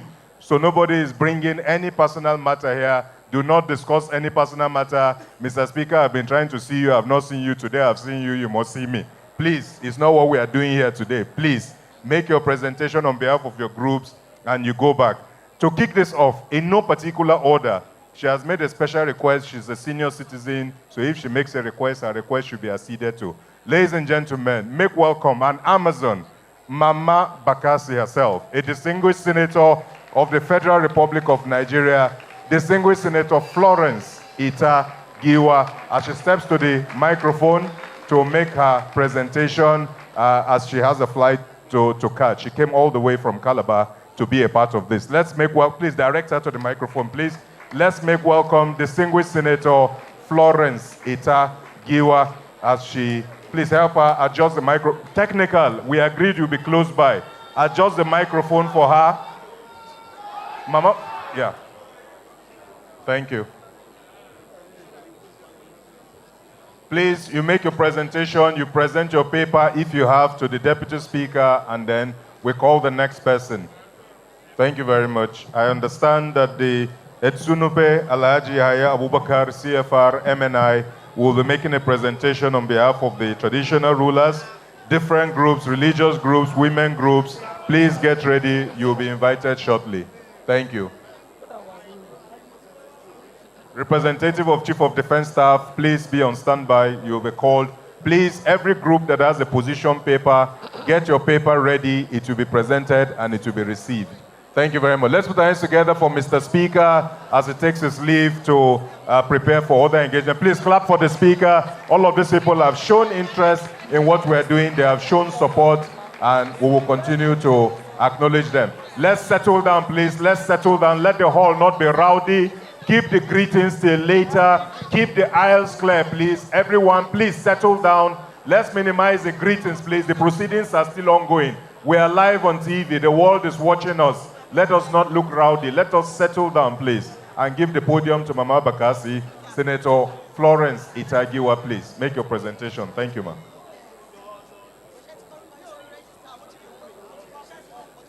Thank you very much. Thank you, Mr. Speaker, who has just left, Mr. Deputy Speaker, members of the High Table. I must say that I am very, very impressed with the quality of the leadership of this present House of Representatives. And I appreciate your effort today in ensuring that Nigerian women are not trampled upon. You make sure that we are all inside the hall. So you are a good son. May God bless you. My short presentation is on no nation can prosper while half of its people are shut out. And the people that are shut out are the women. Yes. Women, are you there? Yes. At the beginning of every man's story stands a woman. She carried him, brought him into the world, gave him his first meal, and nurtured him through his formative years. Today, as the gender bill comes before the National Assembly for its review, I stand here pleased to personally appeal to the conscience of my dear colleagues, because my career started from the House of Representatives. So I'm appealing to you as my dear colleagues, and indeed to the nation. This is not about privilege. It is about justice. It is time to give back to women a fraction of what they've always given to the men. At this stage of my life, I should have retired from active politics and devoted myself solely to quiet reflection. But how can I? How can I sit back when I see every single day the injustice and exclusion that Nigerian women face in this country? My conscience will not allow me to keep silent. I must speak, not for myself, but for the millions of women whose voices remain unheard, even though they toil, sing, dance, face danger, struggling with men to win election. I want to believe that this should be reciprocal. Please, my dear members, because we cannot use the women for campaign. I know all of us standing here, I know how much we have traversed this country to support candidates, presidential candidates, Senate candidates, governorship candidates. We do not envy them when they get to their position. But please, can you allow us room to also come in and take position? As a matter of fact, Mr. Speaker, I'm not a gender politician. I do not believe in tokenism. I believe that every leader must work hard, earn trust, and win elections through the people. But I cannot deny the structural barriers that women face in our politics, a reality I know too well. I contested and won 4 elections at a time where you had to win elections to be declared winner. I rose to the position of deputy minority leader in the Senate, not through honor, but through the support of the men. So can we have those men again here today that supported Itagiwa? You know, I see one of my supporters who is a man sitting in front here, who helped me through 4 elections to win election. Please, I'm appealing. Allow me to appeal to the conscience of Nigeria that women must be included.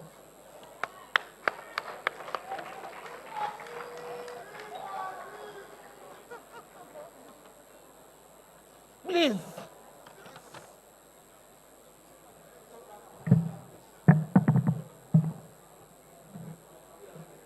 This bill does not lower the bar for women.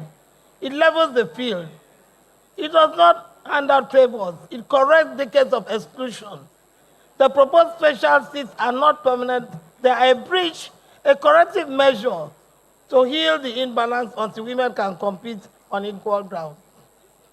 You cannot continue to celebrate women only on Mother's Day or applaud their sacrifices at home, yet deny them a seat at the table where national decisions are made. The same time that cradled our nation's leaders as infants are capable of drafting laws, shaping policies, and steering Nigeria into the future. Please, to my colleagues in National Assembly, please, this is a defining moment. Let us prove to the world that Nigerian men are also gender-friendly, that they love and respect their mothers. Let us rise above all fears and prejudices. Let us embrace the truth that no nation can truly prosper while half of its population is locked outside of leadership. Let it be the credit of this present National Assembly that this gender inclusion bill is passed. Because society will always remember you. Society will remember you forever. And the women of Nigeria will continue to respect you and praise you. All these women here have been singing and dancing all day in anticipation. Please let it be reality. Stand with us because we stand by you. God bless you all.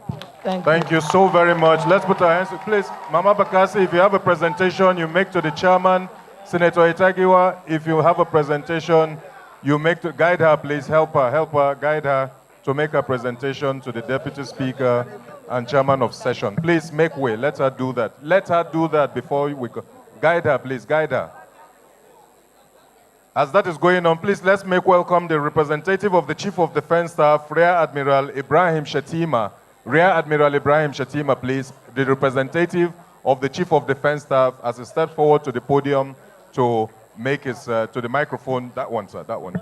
So please, let's settle down. Once again, settle down in the hall, please. The session is still ongoing. The technical session is on. Rear Admiral Ibrahim Shatima, representing the Chief of Defense Staff. The Honorable Deputy Speaker of the House of Representatives and Chairman of the Constitutional Amendment Committee, Right Honorable Dr. Ben Kalu, Principal Staff Officers of the National Assembly, our revered royal fathers, members of the armed forces, security agencies, and MDA, civil liberty organizations, various interest groups, distinguished invited guests, ladies and gentlemen.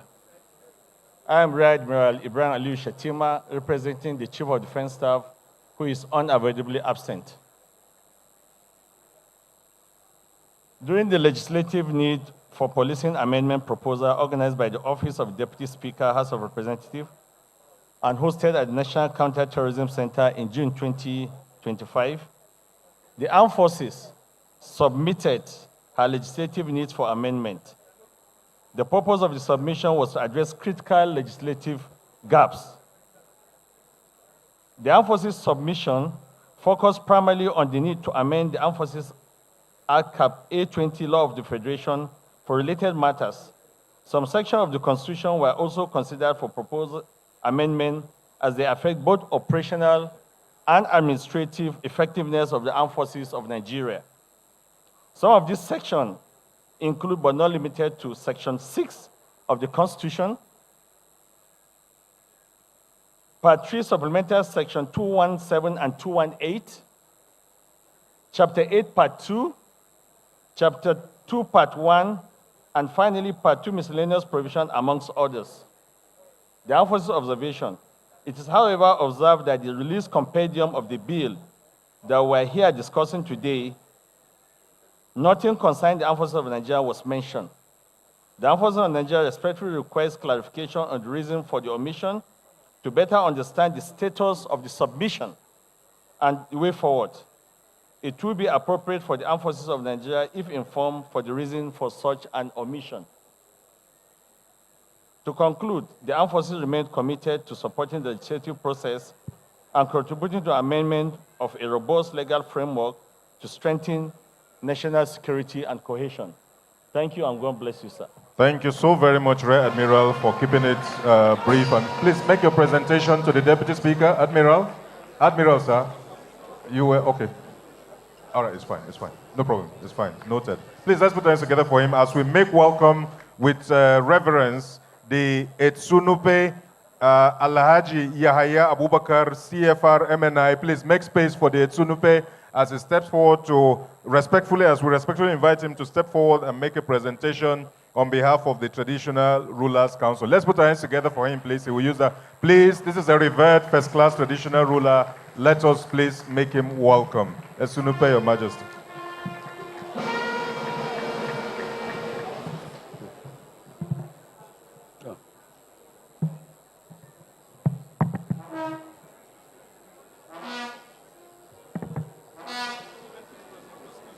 Yes, I have to be supported physically with all my colleagues. Our distinguished Deputy Speaker, House of Representatives, and also the chairman of this great committee reviewing our constitution, our distinguished members of the high table here, Your Excellencies, Your Honorables, our natural mothers and traditional mothers who are here, our mothers, can you hear me? Your natural mothers, you have been playing the mother roles in our nation. Distinguished ladies and gentlemen, Assalamu alaikum wa rahmatullahi ta'ala wa barakatuh. May the blessing of Almighty Allah be with us all on this occasion. We want to express our gratitude to the chairman of this Constitutional Review Committee for kindly inviting us here today to come and partake in this public hearing we are holding. Thank you, Right Honorable Deputy Speaker. On behalf of the National Council of Traditional Rulers of Nigeria, being chaired by His Eminence, the Sultan of Sokoto, and co-chaired by His Imperial Majesty, the Oni of Ife, and having all the members of 6 geopolitical zones who are traditional rulers, paramount traditional rulers, chiefs, obas, obis, and emirs in this country. We actually established this organization known as National Council of Traditional Rulers of Nigeria as an NGO in order to meet, deliberate, and address national issues and propound and propose position papers to the federal government, state government, and local governments. We are running this organization pending when our roles and functions will be actually re-established in the Constitution of Nigeria, 1999. Going back the memory lane in history, before the amalgamation of the northern and southern protectorates and the Lagos colony to form Nigeria in 1914 by British colonialists, the various areas were a combination of kingdoms, caliphates, chiefdoms, and empires with various levels of traditional authorities as the basis for governance. Those levels included the ward, the village, the district, the emirate, kingdoms or chiefdoms. In each of these levels, the community leaders presided over and resolved issues as they occurred. That practice was incorporated into the native authority system under the British indirect rule policy. However, 1999 Constitution just removed these rules, knowing fully well from the past constitutions in Nigeria up to 1976. These rules have been very, very physically embedded in the Constitution. The reason behind removing these rules is very, very much unknown to us. However, we continue to play our roles in mediating, arbitration, and whatever issues of our people actually being brought before us. We see ourselves as a bridge, linking the gap between the governing and the governed, which is actually causing a lot of problems now in security and other issues in this nation. Because that gap has been broken between the level of governance and the people who are governed. No link. Policies are being prepared, programs are being prepared, but implementation of these programs and policies cannot go down because no link. So we are now urging the authorities, especially this committee, to ensure that this gap is being bridged so that we have constitutional role to play effectively and physically. We have already submitted a very detailed memo in this respect to all the committees at the Senate and also at the House of Representatives.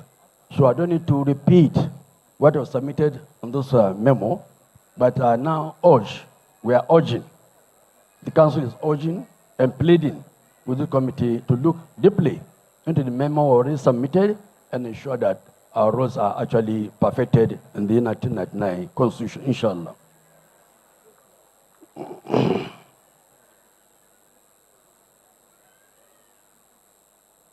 So all the natural roles we have been playing and traditional in safeguarding our custom and tradition, cultural values, religious beliefs, all this we have been playing it. Even though we are not effectively or physically put in the Constitution, we have been doing our best to ensure we live in peace. And I think all of you here must be a witness. I think the institution have been performing very wonderfully in terms of security and other values that we have in this country. We have been coordinating and ensuring that we have a peaceful communities. However, because of we don't have any instrument legally to give us that backing, our activities, our sort of authority have been reduced dramatically to the ground that we cannot effectively act. So we're urging this committee to look seriously into this issue of ensuring that we have been put in the 1999 Nigerian Constitutional Review, inshallah. And I assure you, we'll perform our best to the best of our ability because we believe our people believe in us. We are the very, very closest authority or closest sort of say and do and make do by people. So we believe that whatever we are doing, we should have that legal instrument. And distinguished participant, I want to make it clear there to all honorable members, executive members, governors, chairmen, and everybody that this institution is not here to usurp your authorities. No, we are here to collaborate, to complement you so that you run this country much, much better. We don't compete at all, no competition at all. We are here to complement and actually cooperate and collaborate with all the programs, all the policies that the government may bring. We mobilize our people. We encourage them. We make them understand. Because what we speak for our own tongue, they understand better than what I'm speaking now, English. You know, a Yoruba, the moment he calls the people and tell them what to do, they understand the Oba. Because I look at the same thing, the Igbo, if he calls his people and talk to them, they understand it. So that language, that barrier must be bridged. We believe strongly in that. So thank you for the listening, and I believe whatever we're presenting will go a long way to actually supporting our need to be included in our constitutional authority or sort of function. Thank you, and God bless you. Thank you so very much, His Royal Majesty the Etsunupe Alhaji Yahya Abubakar, on behalf of this galaxy of traditional rulers who are here. The Deputy Speaker has reason to accept the presentation. Your Majesty, if you can just make the presentation to the Deputy Speaker. Of course, the Alaafin of Oyo is also here. Oba Owode Totiv is also here. Professor Ayatse and a galaxy of other eminent first-class traditional rulers from all over the country, Obi of Onitsha, Agbogide, Alfred, Nemeka, Achebe, and all the rest of you, Ezimo, Ezeabia, you are all very welcome. Let's put our hands together for them as they return. The Alaafin of Oyo is making a presentation to the Deputy Speaker. Thank you very much, Kabiesi. Thank you, Oba Ouade the first. We celebrate you. Thank you, thank you. Let's allow them go back to their seats, please. Thank you. And as we proceed, I would like to invite, please take the microphone to her, Ms. Lois Auta, President, Network of Women with Disabilities. Please, let's give her the microphone. Let's take the mic. My technical friend, you promised you'll be close, please. To Lois Auta, President, Network of Women with Disabilities. Every segment is represented. Every segment is represented. Thank you. Two minutes each, please. 2 minutes. Technical, help Lois, please. Help Lois. Adjust the microphone for her. Please, thank you.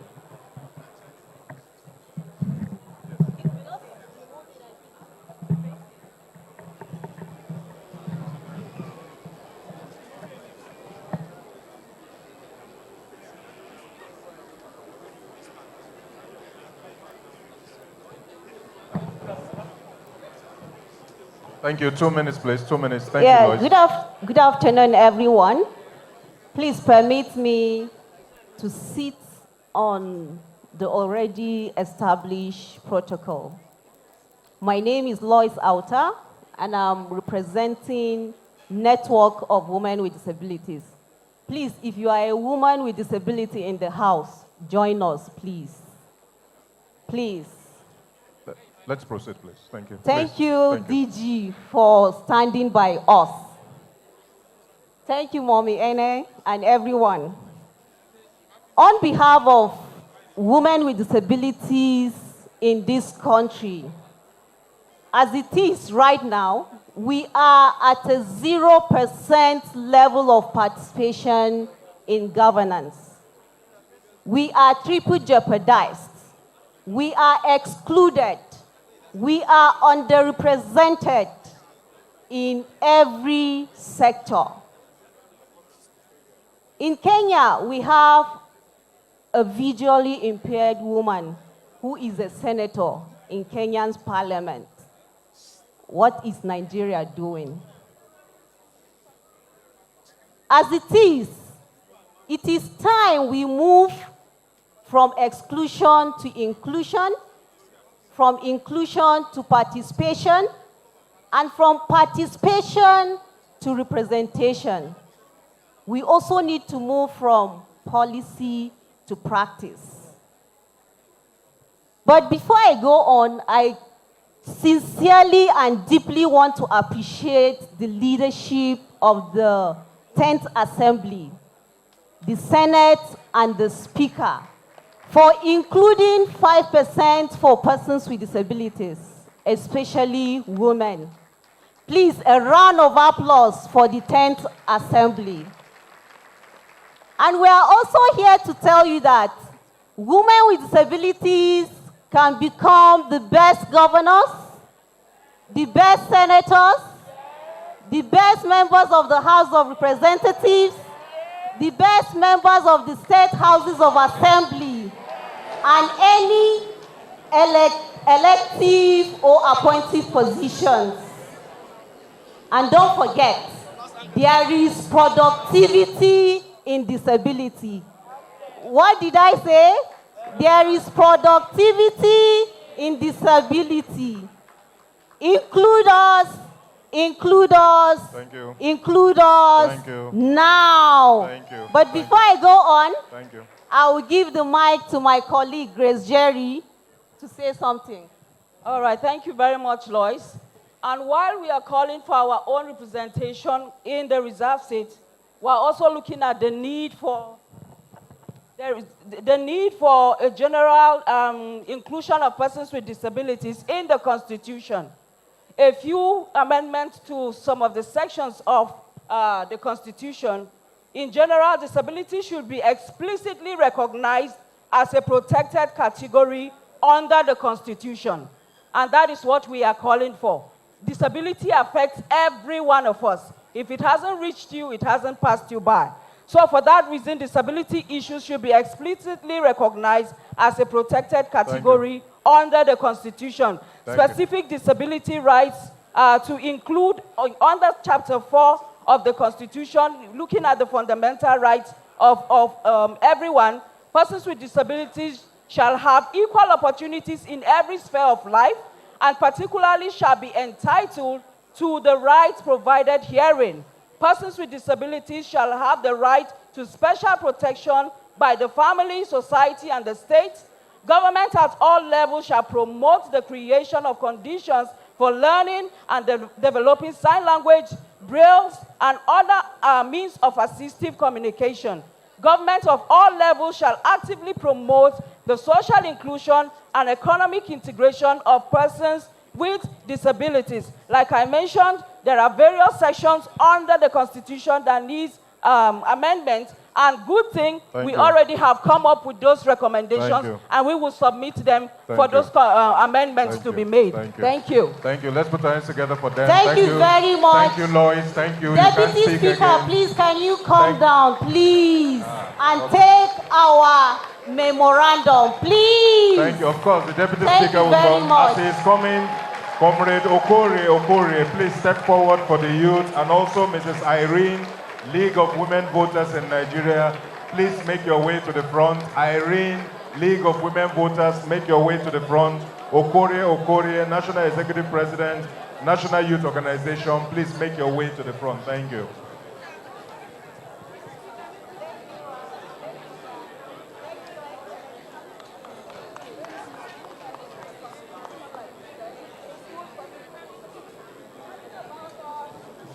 Us. Nothing about us without us. Thank you very much, Deputy Speaker, for obliging us. And of course, you are very friendly to all groups, and you will ensure that all groups are represented. Thank you. As we go back to our seats, please. Thank you. Thank you. Let's allow them go back to their seats so that we can continue with the session, please. That is the inclusivity. Please allow them to go back to their seats. We ask that Comrade Okore, please step forward. Is he here? Please, as we call you, please step forward so that we can move. Immediately after, you are staying down, sir. Sir, Comrade, you are staying at the microphone. Immediately after Comrade, Mrs. Irene will speak for the League of Women Voters. Let her come close, please. Comrade Okore, please, give him the microphone. Speaking on behalf of the youth, Nigerian Youth Organization, Comrade Okore, please. Your Excellency, the Right Honorable Speaker, Your Excellency, the Right Honorable Deputy Speaker. Please, back to our seats, please. Please, let's go back to our seats, please. Thank you. Rest on all other protocols already put in place. This is an executive summary of our memorandum on the national public hearing being today, 22nd September 2025, at the Congress Hall, Transcorp Hilton, Abuja. Why youth must be at the center. Over 60% of Nigeria's population are youth. The Constitution must reflect their rights, voices, and responsibilities. Other nations, such as Kenya, South Africa, enshrine youth rights. Nigeria must not be lagging behind. Key youth-centered priorities. Number one is political inclusion. Amend Section 14.3, Section 147.3, 192.2 to guarantee 40%, 50% youth quota in appointments. Reform Section 65, Section 106, Section 131, Section 177, and remove barriers to youth candidacy. Thank you. Summary, please. Summary, thank you. Education and skill. Amend Section 18, make basic education a justiciable right. Recognize technical and vocational education as national priority. Employment and empowerment. Strengthen Section 16 and 17 and mandate youth employment schemes and guarantee youth access to credit, land, and entrepreneurship. Youth in governance and policy. Establish a National Youth Development Commission, NYDC, with constitutional backing. Establish Youth Consultative Forum under National Assembly. Mr. President, summary, please. Security and inclusion. Amend Section 14.2b. Recognize youth as partners in peace and policing. Insert protection in Section 17.3. Safeguard youth from digital, economic, and social exploitation. Conclusion. The youth are not just leaders of tomorrow, but stakeholders of today. A constitution that will entrench youth rights, opportunities, and participation will secure Nigeria's democratic and developmental future. Submitted by Comrade Okode Siokore, National Executive President, Nigeria Youth Organization. Build the youth, build the nation. Thank you, Mr. Build the President. youth.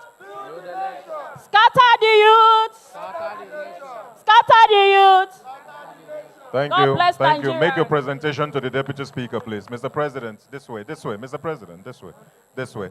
And as he's going, please let us make welcome Mrs. Irene of the League of Women Voters in Nigeria as she makes, again, a summary, please. Help us, please. A summary, and then you present, and we go, please. Mr. Thank you. Deputy Speaker, sir, my name is Honorable Irene Awuna Ike, the President of League of Women Voters of Nigeria. Sorry, while he's speaking, Comrade I Adeyanju lead Adewale, here be this close, morning please. the Nigerian women from the 36 states.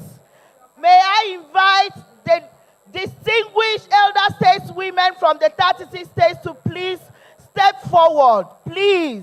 Your time is running. Your We time is need running. the women, the elder stateswomen from the 36 states, where we have more than 1 million memorandums and signatures.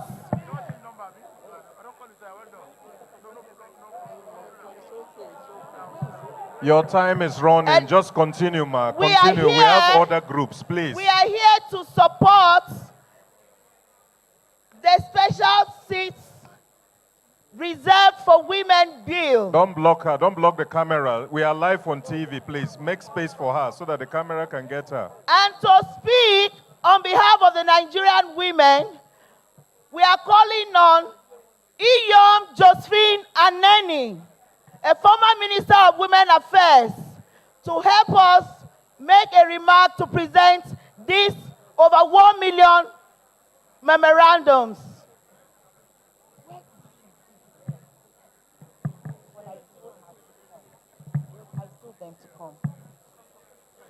Is Iyom coming, please? Is Iyom coming? She's here. She's just here. All right, let's, it's within the 2 minutes for the women. Please, 2 minutes, please. Please, let's help, please.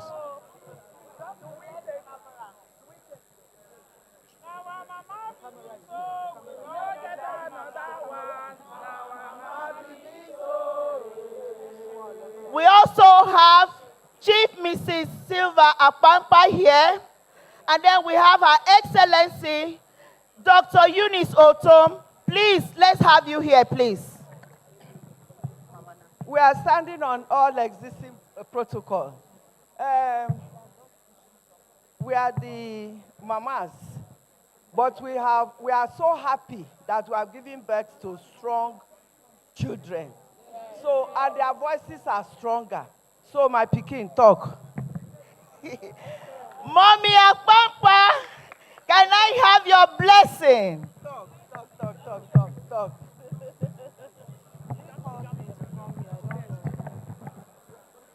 No women. No women. No women. Our mothers. Mr. Deputy Speaker, sir. Please. Our We mothers, want to appreciate you for the good work you have done for us. excuse me. Because I want you to spread out so that the camera can get you well. That will suffocate you. Spread out. Bring the microphone to the middle. Let the microphone meet with the model. Please spread out so that they can see the faces of all the women. Let's Camera. listen to the deputy speaker, please. Doris, Camera, move back. Camera, move back a bit. Let the women. Doris, starting from you, move back, spread out, move back, spread please. out so that I can get the women. Okay. Who is managing the microphone? Bring it towards the center so that they can. Okay, I should continue. Okay. Mr. Deputy Speaker, sir. Yeah, go ahead, madam. We are here to show appreciation because the money shows the day. Mr. Deputy Speaker, we are here to appreciate you and all the members of the National Assembly, the 10th National Assembly, because you are gender friendly. The money shows the day. With all the speeches you have made so far today, we know that this bill we know you have approved a bill, and we are saying a big thank you in advance. Thank you. God bless you all. Thank you. Thank you very much. Thank you. Let's put our hands together for them as they go back to their seats. If you have a presentation, make to the Deputy Speaker. Make your presentation to the Deputy Speaker. Make your presentation. Thank you. As we keep heading back to our seats, let's leave the stage, please. Thank you, women. Thank you, women. Thank you, women. Thank you. Make your presentation, please. As Comrade Adeyanju Adewale, Acting President, Nigerian Labour Congress, step forward, please. Please. Women, please, we are very organized. Thank you. We are very organized, please. Thank you.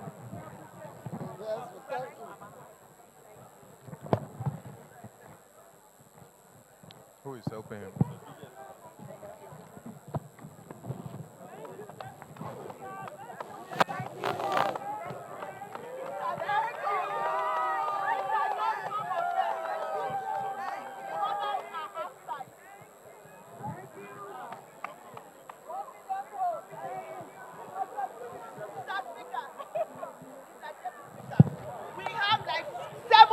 Must go outside. We have like 7 Ghana must go of these signatures from each senatorial zone in Nigeria. Thank you for this opportunity. Thank you. Thank you. Thank you. As you present, you go back to your seats, please. Thank you. So that we make space for other presenters. Thank you, women. So that we know that if the women come, they will not chase away everybody. Thank you, women. Thank you. Thank you, women. Thank you.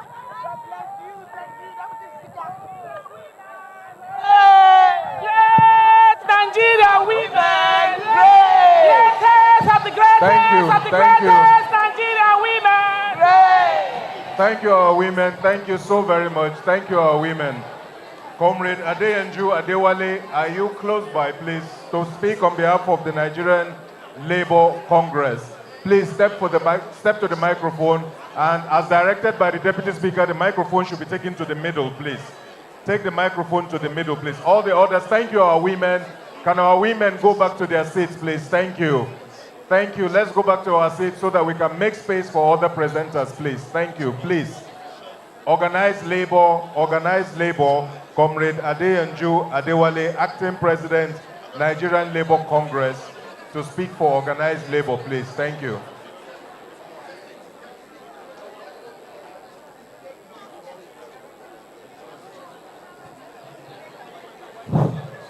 Standing on the existing protocol,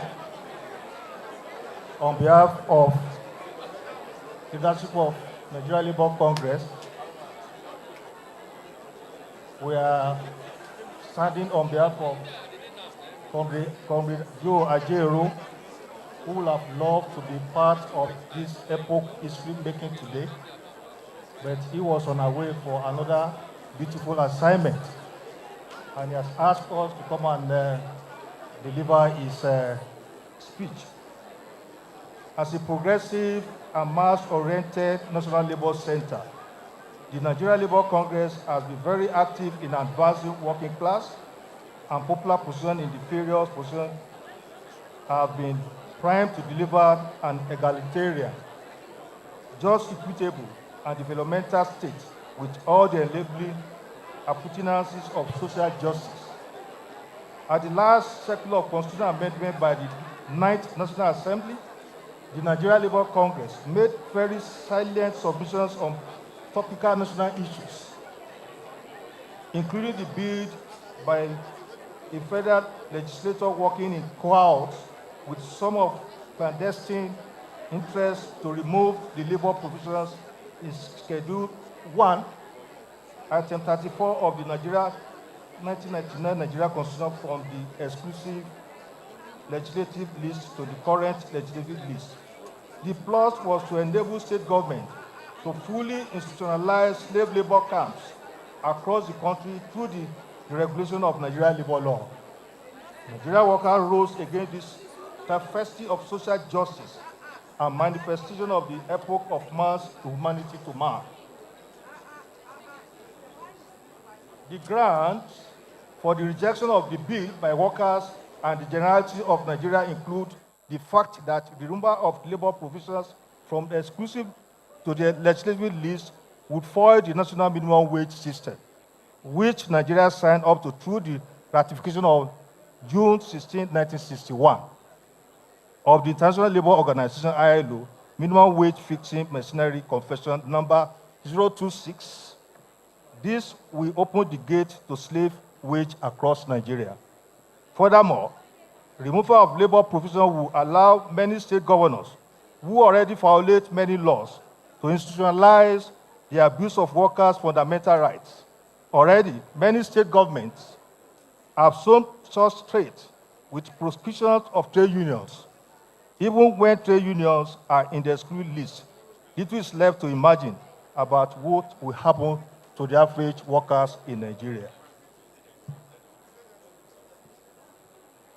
On electoral reform, we have called for a holistic and genuine implementation of the late Justice Wise-led Electoral Reform Committee. The increased anomalies, brigandage, criminality, acrimony, unrest, and violence that have trailed the recent election in Nigeria attest to the deficiency of political decorum and democratic ethos of the political class. This trend has led to serious erosion of public confidence in Nigeria's electoral process. On social, economic, and cultural and political issues, Nigeria Labour Congress believes that it is very important for Chapter 2 of the Nigeria 1999 Constitution to be made justifiable. This will be the foundation of restoring citizen-centric and accountable public governance in Nigeria. Thank you. As you summarize, thank you, sir. We hope that these aspirations are met by the current effort by the 10th National Assembly to review and possibly amend the relevant provision of the 1999 Constitution of the Federal Republic of Nigeria. Thank you and God bless Nigeria Thank you so workers. very much. Let's put our hands together for the representative of labor unions, Comrade Adeyanju, as he makes a presentation to the Right Honorable Deputy Speaker. Thank you. As that is going on, Kelvin Agbage from YERP, please make your way forward, just as Chief Osasu Ibinedion prepares to speak for the Reserve State Bill. Kelvin Agbage to the podium, please, and immediately after him, Chief Osasu Ibinedion. Kelvin, please. Is he close by? Is Kelvin here? So walk to the podium, please. Thank you. Thank you. Everything is going well so far. Everything is going well. Thank you very much, everyone, for your participation. Kelvin, to the microphone, please. Thank you.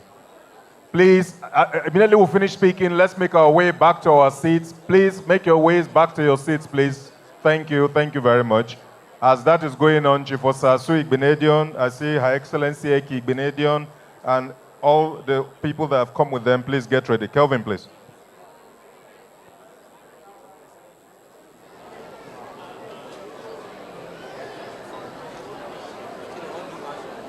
It's Kelvin Agagbe. I represent Benue State at the Nigerian largest youth electoral reform network, YEP Niger.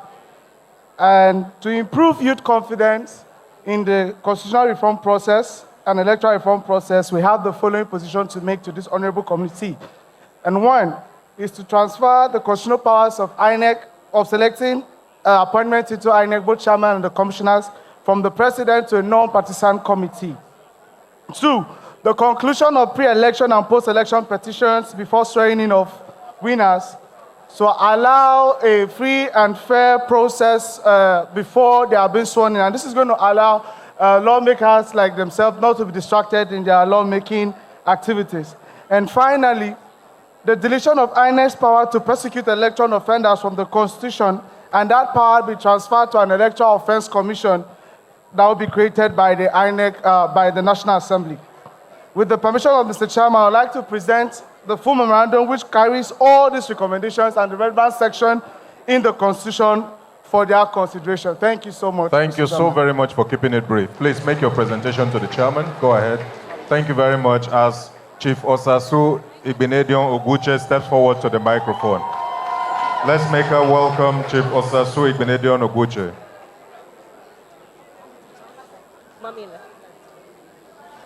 2 minutes, please. 2 minutes. Thank you. It starts now. Thank you so much. Your Excellencies, distinguished ladies and gentlemen, good afternoon. My name is Chief Mrs. Osasu Igbinedion Oguche. I am the CEO of TOS Group of Companies and the convener of the Reserved Seats for Women's Bill Campaign Coalition.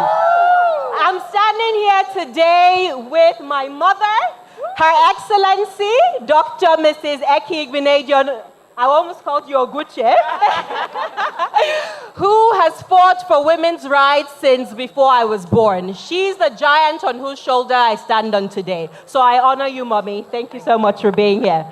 My husband, the greatest he for she, is also here, Mr. Nathaniel Oguche. Round of applause for him. All my state and zonal leaders are here. Dr. Adora Sidney Jack, Dr. A.B. Eleziana, Sophie Uzodima, all our state leaders, Zainab. These women have worked relentlessly over the last 7 months, taking the message of the Reserved Seats for Women's Bill from the ward level to the local government level, to the state level, and now at the national public hearing. Round of applause for them, please. Your Excellency, the Right Honorable Deputy Speaker of the House of Representatives, Right Honorable Benjamin Kalu, PhD CFR, we would like to use this opportunity to thank you. Thank you for standing with Nigerian women. Thank you for sponsoring this bill, HB 1349, which looks to reserve 74 seats in the National Assembly, that is 37 in the Senate, 37 in the House of Representatives, for only women to contest. These seats are representative of 1 seat per state and the FCT. And across the state assemblies, the 36 of them, that's 3 additional seats per state, making a total of 108 seats at the subnational level and 74 additional seats at the federal level, giving you a total of 182 additional seats for women to contest. Why is this important? Women have never asked for tokenism. Women have never asked for handouts. We're looking to level the playing field so women with capacity, women with brilliance, women with the energy, women with the desire and the appetite for politics can vie successfully if they wish to.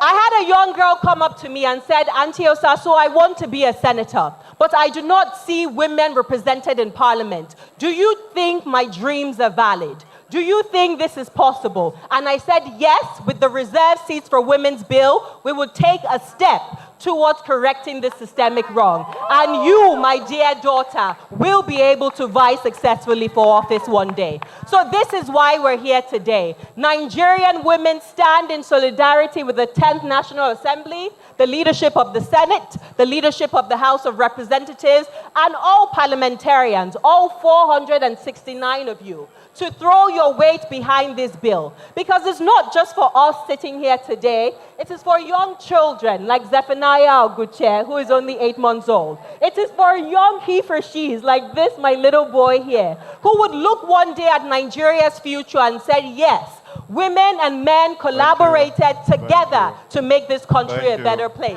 And remember, this is also a socio-economic case. When women are involved in the decision-making, we see better healthcare facilities, we see better education systems, better markets, better communities. So we are not asking for tokenism. Women make up 50% of Nigeria's population and only 4% of national parliament. Is that good? No. Is that good? When is the time to change it? When is the time to pass the bill? What's the name of the bill we're looking to pass? When do we need the bill passed? And can you join me, Nigerian people, in just saying a big thank you to the leadership and all 469 members who we know will pass this bill when it comes to the floor for voting next month. Thank you. Thank you. Thank you. Thank you very much. Ladies and gentlemen, Chief Osasu Igbenedion Oguche for the reserved seat bill. Thank you very much. As she's making a presentation, please let's have Sir Sunday Adegoke, Chairman, Body of Federal and State Auditors General, to please step forward to the microphone and make their presentation. While that is going on, the representative of the Christian Association of Nigeria, please make your way also to the podium as Barrister Okechukwu Osoha gets ready for opposition political parties. Thank you. Please, you can go back to your seats now, please. Thank you. Thank you. Let's go back to our seats so that others can also speak. Thank you. Sir Sunday Adegoke, please. Please walk with us. Help us with the time. Sir Sunday Adegoke, please step forward to the microphone. Chairman, Body of Federal and State Auditors General, to make a presentation. 1 minute, please. 1 minute. You don't have to read, just the summary, and you make your presentation. Thank you. Please, let's make our way back to our seats, please. Let's make our way back to our seats. The Right Honorable Speaker, the House of Representatives, all protocols duly observed. I'm here to make this presentation on behalf of the 36 states Auditors General in Nigeria. We have been given the constitutional mandate to serve as watchdog over the state treasury across the federation. And if you have a watchdog that is chained or is starved, there's no way it can render the expected services. It's in regards to this that we are making proposal for amendment of the Constitution in respect of granting financial autonomy to the offices of Auditors General across the states by making the funds to be made available to them to be on first-line charge. And then secondly, to ensure administrative independence through the establishment of Audit Service Commission and every state. And then to secure professional and apolitical appointments for occupants of the position of Auditors General. And then we are also looking at possibility of expanding the coverage of our audit duties to make sure that it's comprehensive auditing of government activities to block the loopholes we are currently having. And then lastly, we are proposing that a timeline should be set for the consideration of the reports of the Auditors General. All that we are doing, they are inputs for the Parliament across the states. Thank you. And so when we do the reports, we are also looking at possibility of considering them within the stipulated time. Thank you very much, sir. Thank you very much for this opportunity. Make your presentation to the chairman, please. Thank you. Representative of Christian Association of Nigeria, please step forward to the podium, please. Representative of Nigerian Bar Association, also get ready. Representative of Nigerian Bar Association. Do we have the representative of Christian Association of Nigeria? Okay. Well, please step forward to the podium, please. Please, to the mic, please. Thank you. Thank you, ma'am. Yes. Immediately after her, please, representative Nigerian Bar Association, please, just so that we can come in that order. Thank you. The Deputy Speaker, sir, I'm standing on the already established protocol. Greetings from the National Secretariat of Nigeria, CAN. I'm from the CAN President. I'm here with, my name is Apostle Professor Samson Fatokun, the General Secretary of CAN, and I'm here with our Legal Director, Dame Barrister Comfort Shigwe, with members of our Directorate of Legal and Public Affairs. She will be the one to present our position paper. Thank you. The summary of it, please. Thank you. Mr. Chairman, we are grateful to your committee for all you have been doing for us. And we've sent in our memorandum as far back as 8th of April 2024. And I went through your compendium from number 1 to 87. I discovered that our position that we submitted are all captured mostly in your bills. Wonderful. Because one, we take, for example, the issue of Section 10 that has to do with the secularity of Nigeria, which we have captured in your compendium and under the bill, under Bill HB 79, where we want to encourage you to continue and encourage your members to also support us and make sure that in the absence of Section 10 not being upheld, we need an ecclesiastical court. Thank you. Which will also get towards normalizing and bringing equity to the country. On judicial reforms, you have also captured that again in terms of autonomy and independence of the judiciary, especially on financial issues. And it's also captured in one of the bills here. I have them here all. But where we also want to encourage you is the issue of INEC, where we are asking that INEC should be splitted into 2 departments. And also where one side of it will be in charge of elections and the other side will be in charge of registration of parties. And another area we are looking at it for reforms to be carried, principles and our position, is the fact that let us also remember women beyond reserved seats and encourage us in terms of empowerment and inheritance. Empowerment and inheritance. Especially in some areas in Nigeria, women are not permitted to inherit anything after marriage. I think we need a bill on that area. And we want Thank you, ma'am. see, Please, ma'am, please. In terms of let's put our hands together for her, please. strengthening institutions, let there be oversight inspectorate divisions where we would not have preemptive issues ironed before bringing them to the public for anything. But in all, CAN is saying thank you with your committee, and we look forward that, yes, our memorandum is 100%, if not 100%, at least 99% captured in your compendium, because I've gone through the list, and we are happy. God bless you and bless you. Thank you very much, ma'am. Representative of Christian Association of Nigeria, thank you. May the representative of the NBA please step to the mic as once again we call the representative of the Commandant General, Nigerian Securities and Civil Defense Corps, Deputy Commandant General Nnamdi Winyi, to also please step forward, and immediately after him, Barrister Okechukwu Osoha. This is the second time I'm calling this. Barrister Okechukwu Osoha, Deputy National Legal Advisor, PDP, to speak for opposition parties. NBA, please. Good afternoon, everyone. May I stand on the already established protocols? My name is Mercy Jato Agada. I am the NBA liaison officer to the National Assembly. NBA, as a professional body, is so concerned and has actively participated in the ongoing constitutional review. The Nigerian Bar Association has raised several concerns regarding the constitutional review. The NBA has specific and general recommendations that align with the broader issues raised by other stakeholders, particularly those related to the judiciary. The ongoing constitutional review addresses a wide range of issues, with several being of direct relevance to the NBA's professional interest and the general public. These areas include judicial reforms.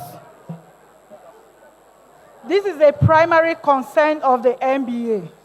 Proposals include measures to strengthen the independence of the judiciary, address systemic delays in the administration of justice, and establish local government election tribunals.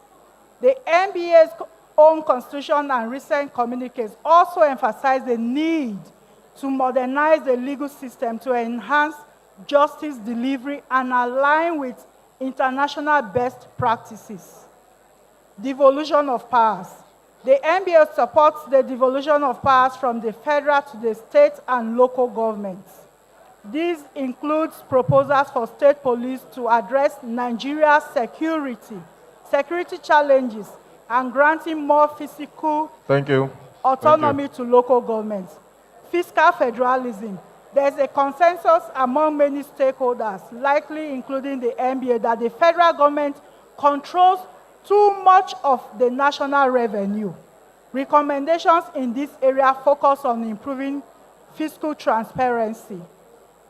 Thank you. The NBA, along with other civil society groups, is likely to support bills that aim to increase the political representation of women and other underrepresented groups, such as the Special Seats Bill. Thank you. Thank you so very much. That's the Nigerian Bar Association. Thank you very much. May we have Barrister Okechukwu Osoha to speak for opposition political parties. Immediately after him, Nigerian Security and Civil Defense Corps, please. Thank you. CP Lawrence Alobi, we celebrate you. Thank you for joining us. Thank you. Please, let's make way for Okechukwu Osoha, please. Thank you so much. May I crave your indulgence to stand on the already established protocol. And my name is Barrister Okechukwu Osoha. I'm the Deputy National Legal Advisor, PDP, and I stand here on behalf of my National Legal Advisor, Kamaldeen Ajibade, SAN, and also for the main opposition party, PDP. So our concern, I think we want to use this opportunity to thank the committee, the Constitutional Review Committee, and the 10th National Assembly for this effort they are making. Ground norm of our laws is the Constitution, and it's very important we address critical issues. And I looked at the thematic areas where I want to look at. You see that about the electoral reforms. A lot of laws have been made that has to guide our elections. But the most important, like the last, before 2023 election, there was this provision for electronic transmission of results that will make for transparency and then free and fair election. You should look into it and let there be that kind of, when you do election, people will believe that their votes are counted and it will be free and fair. Also, that has to do with the devolution of power. I looked at that area. When we look at our constitution, the existing 1999 constitution, you'll see that the exclusive legislative list has about 56 items, whereas the concurrent legislative list that provide for state and federal government are about 16 items. And that is the states is where all those wealth of the country is being produced. So there should be need to amend it and bring more dividends to the state and local government. And then we look at the local government election reform. You talk about when you want to amend that constitution, look at section 162 of the constitution that provided for a joint account between the state and the local government. That's why we are getting that lacuna. So if you amend it, let the local government be receiving their funds directly from the federal allocation account, and it will now solve that problem. So I know that this amendment is very critical and germane, but go ahead and do it, and Nigerians are in support of it. Thank you so much. Thank you so very much. Let's put our hands together for him. Thank you, sir. Nigerian Security and Civil Defense Corps, please. After them, please, let's have Frank Nweke Jr., former Honorable Minister Frank Nweke Jr., and after him, Professor Joy Ezilo, Senior Advocate of Nigeria, Human Rights and Constitutional Lawyer. Civil Defense, please. The Chairman, sir, members of the Committee on Review of the Nigerian Constitution. My name is Nnamdi Win, Deputy Commandant General in charge of investigation, and representing the Commandant General, Nigerian Security and Civil Defense Corps, Dr. Ahmed Abubakar Odi, who is unavoidably absent. However, he has shown his great respect for this committee and the honor given to the court to present this position in today's constitutional review sitting. The Nigerian Security and Civil Defense Corps is a corps that has been saddled with the responsibility of protection of critical national assets and infrastructure of government.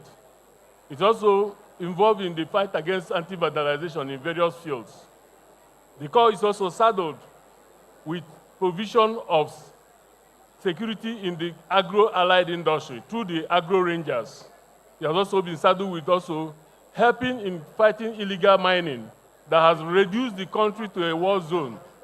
This illegal mining, since the court got involved, has resulted in the GDP of this country being raised up. The court is also involved in issue of provision of safe school initiative in protection of students in their schools. Finally, we are also involved in the regulation of private security industry, where we have almost 3 million practitioners and 1,500 private guard companies. With all these responsibilities placed on this score, we found out that we are not included in the Constitution of the Federal Republic of Nigeria. And besides, Section 214 of the Constitution has brought a lot of challenges to our core, because most times for us to effectively discharge these duties, we find out we are being handicapped by issues of interagency rivalry in the field. We therefore urge this committee to look at the amendment of this 214 of the Constitution. Finally, we want to say that apart from the name of the corps being put in this Constitution, we also pray that all these highlighted activities the corps is saddled with, starting from the appointment of the Commandant General and other officers, the issue of protection of critical national asset of infrastructure of government, down to safe school initiative and private guard security regulation. Thank you, sir. We urge the committee to dispassionately look at us and help us to get entrenched so that these boys that are in the field will have sense of belonging. Finally, I want to also let the committee know that the corps is a member of the International Civil Defense Organization, which is based in Geneva. And these are people that, these organizations have more than 120 countries, which civil defense is a signatory to. So with all this issue of merger or demerger, which has been discouraging personnel from carrying out their duties, if looked into by this committee and sorted out, will go a long way to make this corps more vibrant in the country. Thank you very much, Thank sir. you so very much, DCJ. Thank you. Make your presentation as Frank Wenke Jr. steps to the microphone, please. Thank you. Let's make welcome Frank Wenke Jr., former minister. After him, Professor Joy Ezilo, Ibijoke Faborede, please be close by, as we also have Dr. Sam Amadi, please, in that order. Thank you. Frank, please step to the podium. Your time starts. Your time has started, please. Thank you. Thank you. Can you take it down a bit? Thank you. So just my colleagues.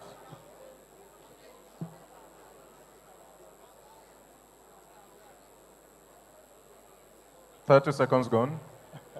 Please just bear with us, just for my colleagues to join us.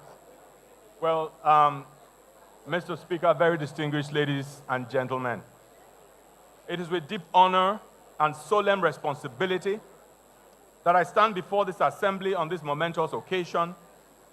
For nearly 3 decades, I've had the privilege of serving our country in various capacities. As Minister of Intergovernmental Affairs and Special Duties, as Minister for Youth Development, Minister for Information, Minister for Communication, and I've also had the privilege to serve as Director General of the Nigerian Economic Summit Group. But today I stand here as Chairman of Fixed Politics Nigeria, in continuation of my lifelong commitment to the emergence of a better country. And Fixed Politics Nigeria is a citizen-led movement that is committed to transforming our political culture and reforming institutions so that Nigeria can have better governance and our citizens better outcomes.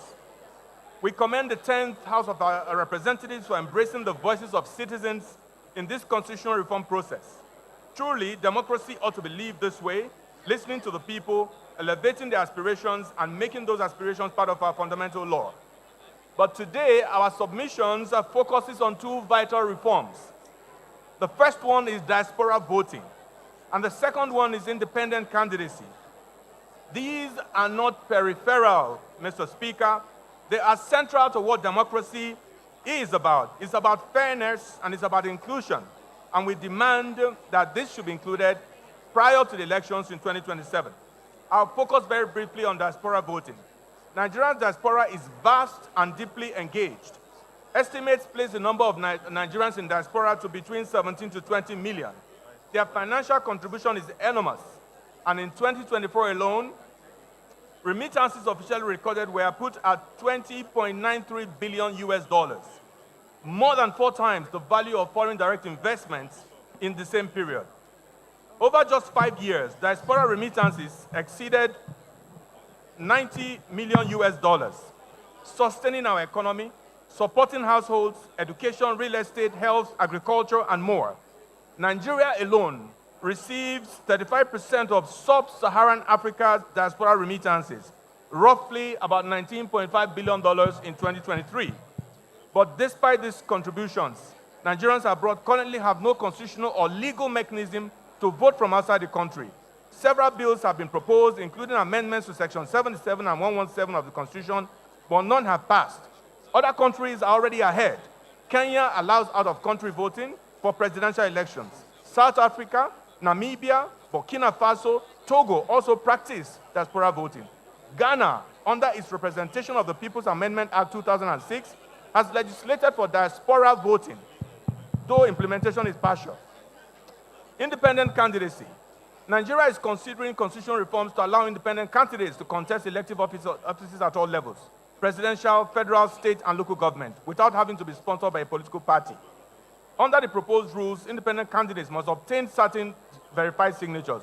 We support this, and we urge this committee to look into this very, very seriously, because there are so many Nigerians who are competent, who have capacity, but who are constrained by the shenanigans in existing political parties.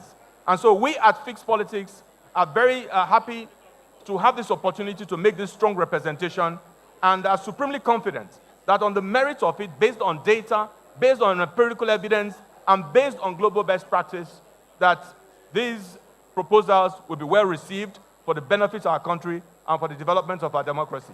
Thank you so very much, Mr. Frank Nweke Jr. Thank you, thank you. As you take a handshake with the Deputy Speaker, thank you, sir. Thank you, sir. Please, sir, thank you. Make your presentation to the Deputy Speaker, please. Ibijoke Faborede, Professor Joy Ezilo San, is she close by? Yes, please, Prof, step to the podium, please. After which, Ibijoke of Elector, then CID Maduabum, Honorable, and Barrister DC Ename. Please, Barrister DC Ename, for state creation. Okay. Get ready. Professor Ezilo, ma. Yeah.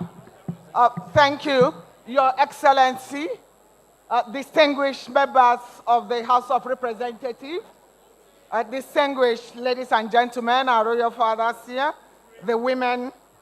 No woman, no constitution. My name is Professor Joy Ngozi Ezilo, Senior Advocate of Nigeria, Officer of the Order of Niger, Life Venture. I want to just make a very small presentation to add to what I've been said, and then to point to further sections that require to be amended. It is very clear from all the presentation, Your Excellency, that has been made, that where the power is, women are not. And we know that in other parts of Africa, it would be good for us to bear in mind where Nigeria is. As we speak, significant progress has been made in Nigeria. If you look at Rwanda, the representation is 61.3% at the lower house and 34.6% at the upper legislative chambers. In South Africa, representation 46.2% and 44% at the upper house. Senegal, 46%, Namibia, 44.2%, Mozambique, 43.2%, Cape Verde, 41.7%. And the Deputy Chair, I want to say that I'm proud to be part of Rwanda, writing of the Constitution of Rwanda, and many other African countries. And I would love to see change in my country. Burundi, 38%, Cameroon, 34%, Angola, many other countries. What am I saying? Thank you. The analysis highlights the strides by various African countries. The statistics shows that Nigerian women still has a significant distance to cover in achieving gender parity in its parliament. The time is now for inclusive governance. It's not a lofty ideal. Mr. Chair and Deputy Speaker, Your Excellency, we need to amend further sections. We need to amend Section 42, and the need for this measure comes from also opposition that by having affirmative action, Thank you, Prof. it will amount to, please let me just point to areas that have not been spoken about. Section 42 needs to be amended. We need to repeal Section 42.3, and we need to create new provisions for Section 42.1 to read, the state, people, or institution shall not discriminate directly or indirectly against any person on ground including race, sex, pregnancy, marital status, health status, ethnic or social origin, age, disability, religion, conscience, belief, culture, dress, language, or birth. We need to amend Section 42 of the Constitution by introducing subsection 1. So the state shall take legislative and administrative and other measures to ensure that not more than 2/3 of the members of the appointed position shall be of the same sex.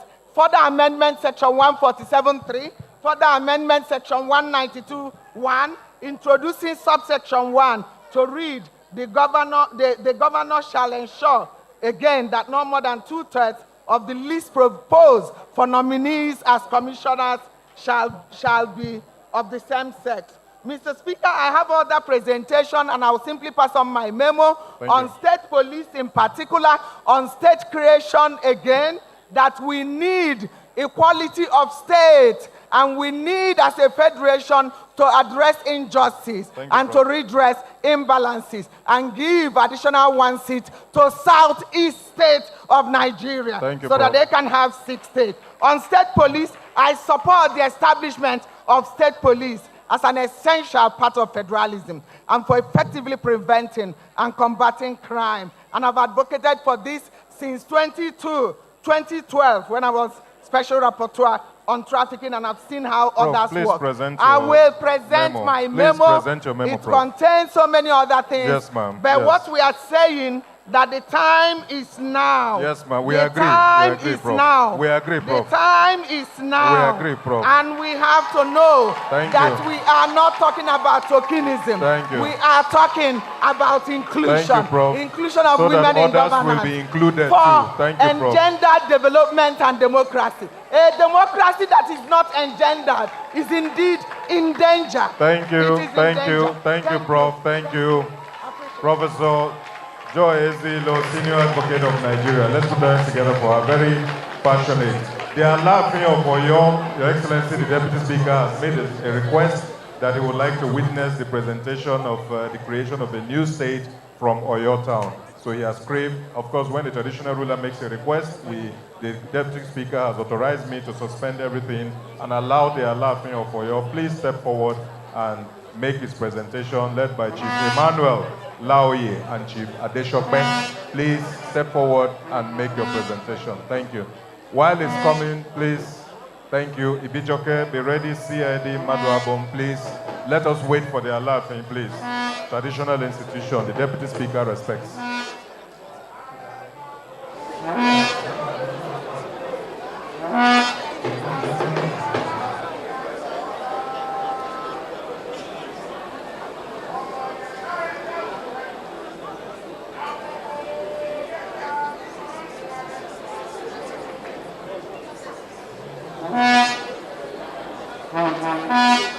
Thank you, thank you, thank you. I won't stop His Royal Majesty, but we have 2 minutes, please. The request for the creation of new Oyo State is not new. It kick-started with the administration of Alhaji in 1978. Alhaji Shagari, whose parliament approved the creation of new Oyo State with Oyo as capital. We followed it up at the National Conference of 2014, where that conference unanimously approved the creation of new Oyo State with Oyo as capital. But this time around, we are happy to note that there is unanimity in the entire Oyo State that the present Oyo State deserves to be broken into 2 states, Ibadan State with capital at Ibadan, and New Oyo State with capital at Oyo. So, Your Excellency, we want to present that memo to you. Secondly, we also have a memo for creation of more local governments in Oyo senatorial, in Oyo zonal administrations. There are 4 local governments, and Oyo zone has the largest land mass in Oyo State. So we are requesting that Atiba, that also has the largest landmass of local government in Oyo State, spanning through boundary with Ogbomoso, to boundary with Ikoyi, to boundary with Shaki, and back through Iseyin to Oyo, be broken into 4 local governments. That is, Atiba local government remaining as the metropolitan local government, and 3 other local governments across the landmass of Atiba. Similarly, we are requesting for the creation of 2 additional local governments in Oyo West. And finally, 1 local government in Oyo East local government. So that we make a total of 9, which equitably competes with other zones in that new state. Thank you. Thank you very God much. bless. Thank you very much, Baba. Thank you. And thank you, KBSC, for accompanying your delegation for this presentation. We honor you, Your Imperial Majesty, the Alaafin of Oyo, Oba Owode the First. Thank you so very much for coming. Ibijoke Faborede, please step to the microphone for your presentation. And after which, Honorable CID Maduabun, please, will also step forward. Remember, this event is being covered live. This event is being covered live, so that's why we are moderating the time. Thank you. Ibijoke, please. Yes. Your Excellencies, permit me to stand on all existing protocol. I am Ibijoke Faborede, the Chief Executive Officer of Electa, a non-partisan organization advancing inclusive governance and social innovation in Nigeria. Today, I present 2 critical legislative proposals with the potential to transform Nigeria's democracy and unlock our nation's socio-economic potential. The first one is the Independent Candidacy Bill, HB 1630, and the second one is the Reserve Seat Bill, HB 1349. The Independent Candidacy Bill seeks to amend key sections of the Constitution, including Section 65, 106, 131, 177, and 221, to allow qualified Nigerian citizens to contest elections without political party sponsorship, with safeguards, including nominations by signature, INEC verification, security deposits, and equal campaign access.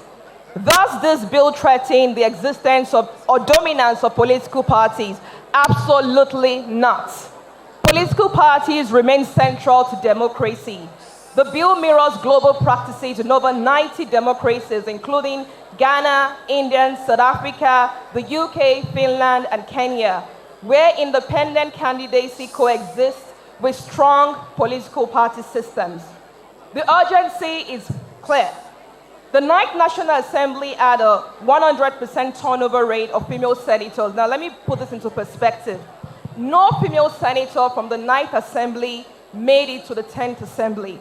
And overall, the National Assembly averages 70% turnover per cycle, threatening institutional knowledge and continuity. Provisions such as independent candidacy can further retain competent leaders, preserve expertise, and strengthen democratic resilience. Turning to the Reserve Seat Bill. This is not a nice to have, it is a need to have. Across Africa, gender quotas or temporary special measures have increased women's representation, strengthened policy making, and delivered measurable socioeconomic benefits. Rwanda, where women hold 60% of parliamentary seats, have improved social spending, governance, and GDP growth. Closing gender gaps in sub-Saharan Africa adds about $2.5 trillion to regional GDP. This builds on national development imperatives, not merely women's issues. They ensure inclusive governance, economic growth, and stronger institutions. The 10th Assembly has a historic opportunity to signal that Nigeria is inclusive, merit-based, and ready for progressive governance. May history be kind to Nigeria, and God bless the Federal Republic of Nigeria. Thank you. Ibijoke Faborede, Executive Director, Electa. Thank you. Honorable CID Maduabun, please. Respectfully, sir, 1 minute. Please, sir. Please, it's a plea. Thank you. Barrister DC Enamhe, please step forward behind him immediately. Thank you. Deputy Speaker, all other protocols observed. I just want to interrogate a few issues. One is, I think strongly that we should have a provision in the Constitution to regulate the method and procedure for voting on all constitutional related issues. We have the embarrassment of the emergency rule where voice votes were used to determine a specific number as constitutionally provided. There should be no voice vote in such a, and the Constitution should provide for it. It should be by electronic voting, or you count the number of people that come and answer their father's name.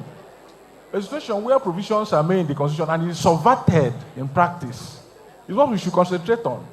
It's the subversion that is a problem. Secondly, INEC. Appointment of INEC is critical to our democratic process. I suggest that we ask the United Nations to nominate at least 3 or 4 people into the commission.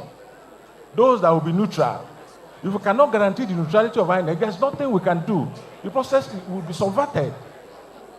The third thing I want to say is that most of these bills here now have been passed in the former assembly. This independent candidate bill was passed in the 7th assembly, 8th assembly, 9th assembly. Thank you, sir. What happens to those ones that failed? Why did it fail? Have we interrogated that? These are things we should interrogate. Why are they failing? Why are those things failing? So I must commend Please, sir. Thank you, sir. Please. Thank you, sir. The Let's put our hands together for Honorable and I thank you all for giving me a 1 minute. Thank you, sir. Thank you. Please, Dr. Barrister D.C. Enamhe, representative of the Organizations for State Creation, after which the Ibadan State Creation Movement will follow suit, and then Dr. Sam Amadi, please, in that order. Please. Dr. Enamhe, 1 minute. It starts now, sir. Thank you. The people of Nigeria have over time wanted development. The issue of state creation cannot be overemphasized. Half of this hall is full of agitators asking for development to be brought to them.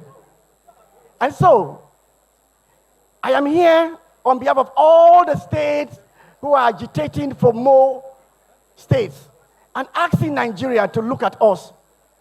Some of the states, you use 12 hours to travel from one town to the state capital. How will such a place develop? Some people are still where they were in 1922 during the Clifford Constitution. And by the 1919 Constitution, they are still where they are.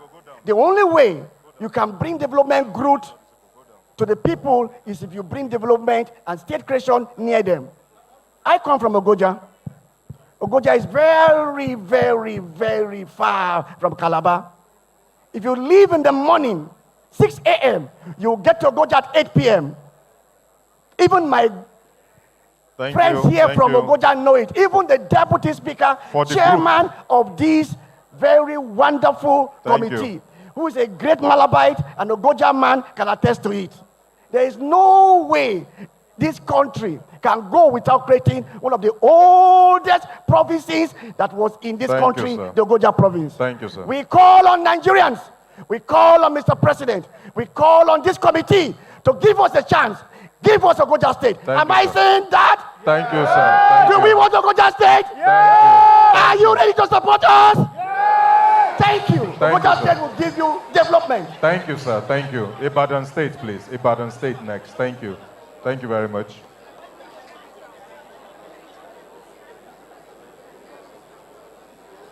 One minute, please. Ibadan State, 1 minute starts now. Dr. Sam Amadi, you are speaking next, please.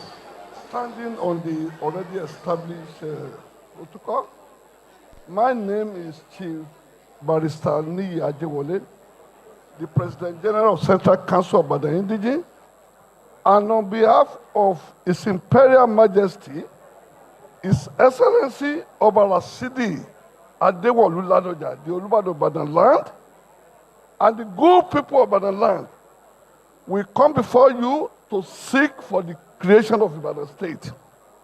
It should be noted that when Nigeria was 3 regions, Northern region, Kaduna was the capital of Northern region, Enugu was the capital of Eastern region, Ibadan was the capital of Western region. Of all these three, all others are now state except Ibadan land. We have submitted our memorandum and we'll be presenting one to justify that we are viable and ready to become a state. We want you to do justice to this by giving us fair hearing and by giving us Ibadan state. Thank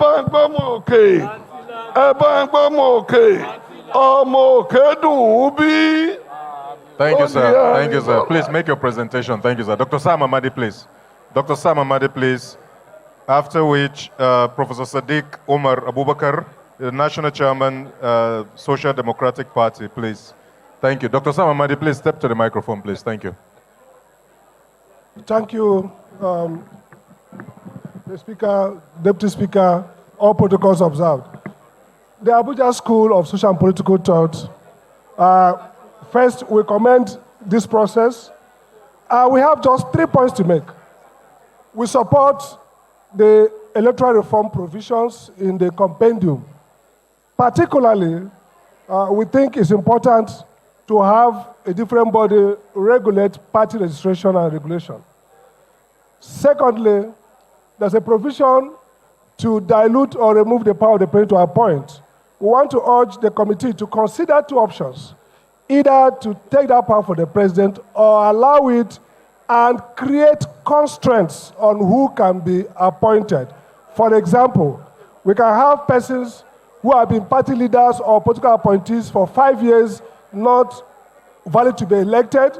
We can also have those who have been serving as NEC commissioners or chairmen prohibited from holding public office for the next 5 years. That will help to control the revolving chair syndrome that we have seen. Secondly, we think it's important, the female gender, the safe seat for women we support. But the final point I will make before I hand over, because we have the whole thing. Thank you, sir. I want to urge 2 things. First, please, let's reduce the number of amendments. Nigerian constitution is too wealthy and doesn't make for stability. We should have few provisions. The rest should go for the National Assembly. The Constitution gives the National Assembly power to make law. It doesn't make for political stability to have a big document as constitution. Research shows that countries that often amend their constitution are always unstable. Let's make it small. Let every other thing be banished. Allow the National Assembly to function as the law-making body. Thank you, sir. Finally, don't enact ecclesiastical court of appeal. We don't want a court to deal with church matters. Let's stop these things we're doing. Make it small, make it coherent, make it consistent. Thank you so much for the opportunity. Thank you very much, sir. Dr. Sam Amadi, please make your presentation. Professor Sadiq Umar Abubakar, National Chairman, Social Democratic Party, will have Kainji State. Senator Medoki is here to support them, the representatives from Kainji State, and also a representative from the Emir of Mubi. All Emir of protocol Mubi, duly please. are Thank you. respectively observed. We in the SDP wish to humbly state that we align with most of the submissions by distinguished Nigerians. Only that I want to make it categorical in respect of area of fiscal federalism. We are talking about state creation, local government creation, and many other issues that need resources to be sustained. So in view of this, I think we need to look into the revenue allocation formula of the country, whereby our developmental stride will be bottom top. So I think it's better we start looking at decentralizing the revenue allocation formula, whereby states and local government will get more than the federal government. Thank you, sir. A situation whereby today you have a revenue allocation formula whereby the federal government is getting 52.72%, the 36 states are having only 26.68%, while the local government, 774, got only 20.6%. So even now, they are crying foul that they don't have enough resources to usher in infrastructural development at the local level, to take care of primary education at the primary health care and so on, and state secondary education, secondary health care and so on. Thank you, Prof. So Thank I you. think if we do that, By that, we would equally discourage the do or die politics of we have to control the center. Thank you, Prof. At least so, and we will encourage expertise at the local level for people to participate in the election at the local and state level so that we have quality representation at those levels. Thank you, Prof. Please make your presentation. Thank you. National Women Leaders Forum of Political Parties and Police Officers' Wives Association. Please step forward, please. Thank you. Thank you. Police Officers' Wives Association, please step forward. Kwararafa State, please step forward. I called the senator. I called Kainji State, sir. Distinguished, sir. I did, sir. Yes, sir. Kainji State. Kainji, please. Thank you, sir. Your Excellency, the Deputy Speaker and Chairman of this Constitutional Review, distinguished members of the committee, ladies and gentlemen, Mr. Deputy Speaker, I stand before you for justice. I stand before you for fairness. Many speakers came here to narrate that they needed state. I am from Niger State. Since the creation of Niger State in 1976, it is the only state in the Federation of Nigeria that was not divided. In fact, instead of dividing the state, a section of Kwara State was added into it. Therefore, it is the largest state in this country. Indeed, 10% of Nigeria. So, two emirates, Borgu and Kwantagora emirates from Niger State, decided to join their brothers and sisters from Zuru Emirate, which is in Kebbi State. Therefore, two states from Niger State and one state from Kebbi State want to have Kainji State. So I want you to note an abnormality. The abnormality is that the creation of this state was captured in your papers, in your documents, in Northwest, while it is supposed to be captured in North Central. So I hope, Mr. Deputy Speaker, you will look at that and amend the error. The area that I'm talking about, thank you, sir, is an area that covers 47,394 square kilometers, which indeed it is more than 10 to 12 states, in the other side of the country. It has a population of 3.4 million people. By constitutional requirement, these people that have come together have met all the requirements. In fact, we have the largest body of inland water. Thank you, because sir. we have Kainji Dam. Please, sir. We have we have Zungeru Dam. So that is where we produce electricity for the country. We have large land mass. Thank you, sir. Thank you very much. Thank you so very much, sir. Thank you. We appreciate you. Mrs. Darasim Ibrahim, please step forward. Dr. Ugwoko, for the creation of Okura State, please make your way to the front. And His Highness Alhaji Sali Bello, creation of Amana State, please step forward. Omoku Consultative Assembly, Omusemeka Obowakara, please step forward. Darasim Ibrahim, please. It's too high now. It's too high. Mubi, please. Mubi State. I believe I've called that. Emir of Mubi for Amana State. I've called that, please. Please step forward. Thank you. Darasim Ibrahim, please. 1 minute, please. Starts. 1 minute. It has started. Okay. Good afternoon, everyone. Mr. Speaker, Mr. Deputy Speaker, please permit me to stand on the already established protocol. This memorandum is in support of the special seat bills and is presented by the National Women Leaders Forum of Political Parties in Nigeria.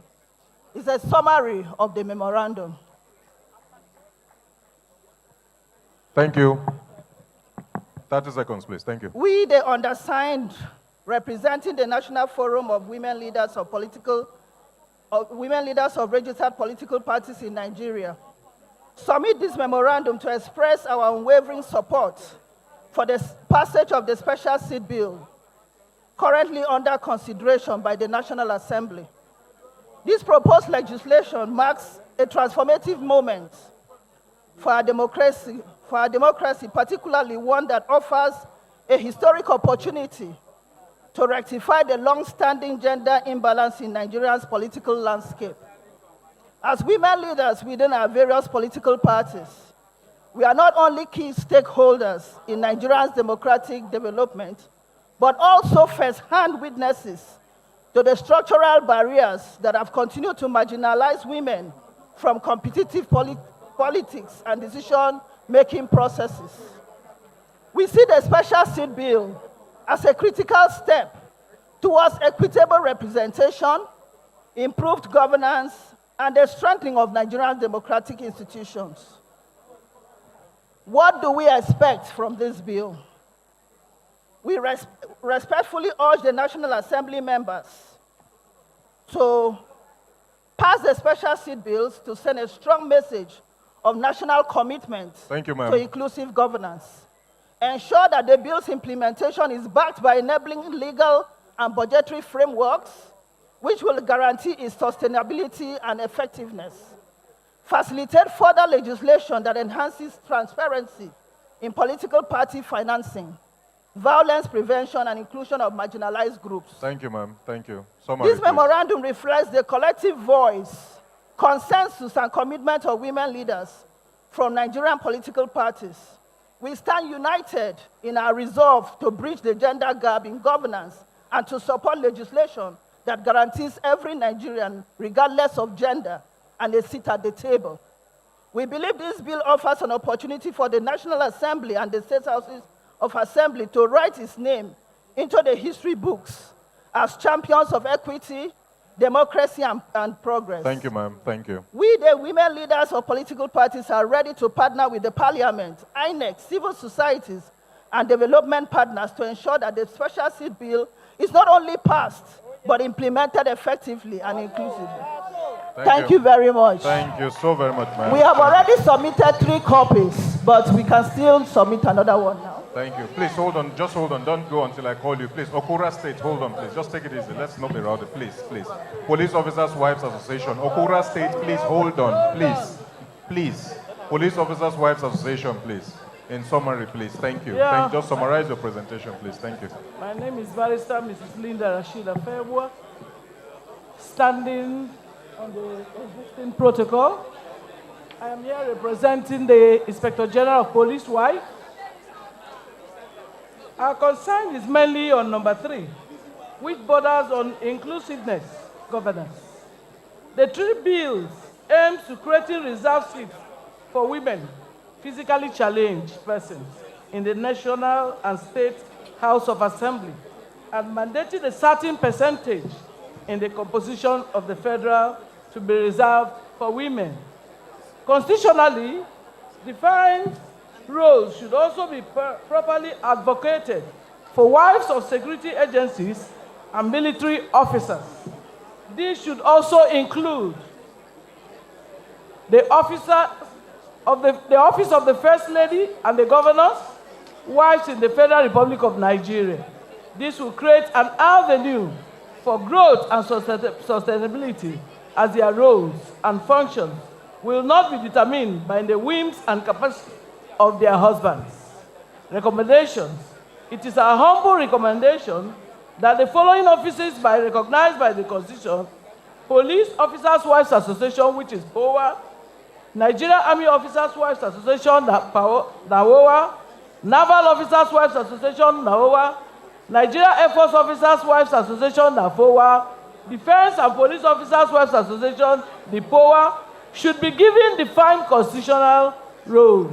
Conclusion. Thank you. Pushing this association into the Constitution will further enhance inclusive governance. Thank you very much. So much. Thank you. Mubi, please. Mubi, Amana State, please. Amana. Thank you very much, Your Majesty.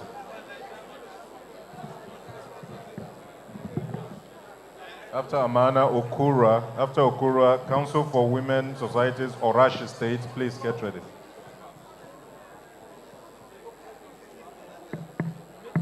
Your Excellency, the Deputy Speaker, House of Reps, and honorable members that are here together with you, good afternoon. All other protocols duly observed. In view of time factor, I bring you sincere regards and respects from the good people of the proposed Amana state of Nigeria. We come to you today in trust, believing that as a people who joined Nigeria based on trust through a historic plebiscite in February 1961 as a trust territory, we can trust you to fulfill a solemn promise made to us when we were admitted into Nigeria as a result of that trust-based choice.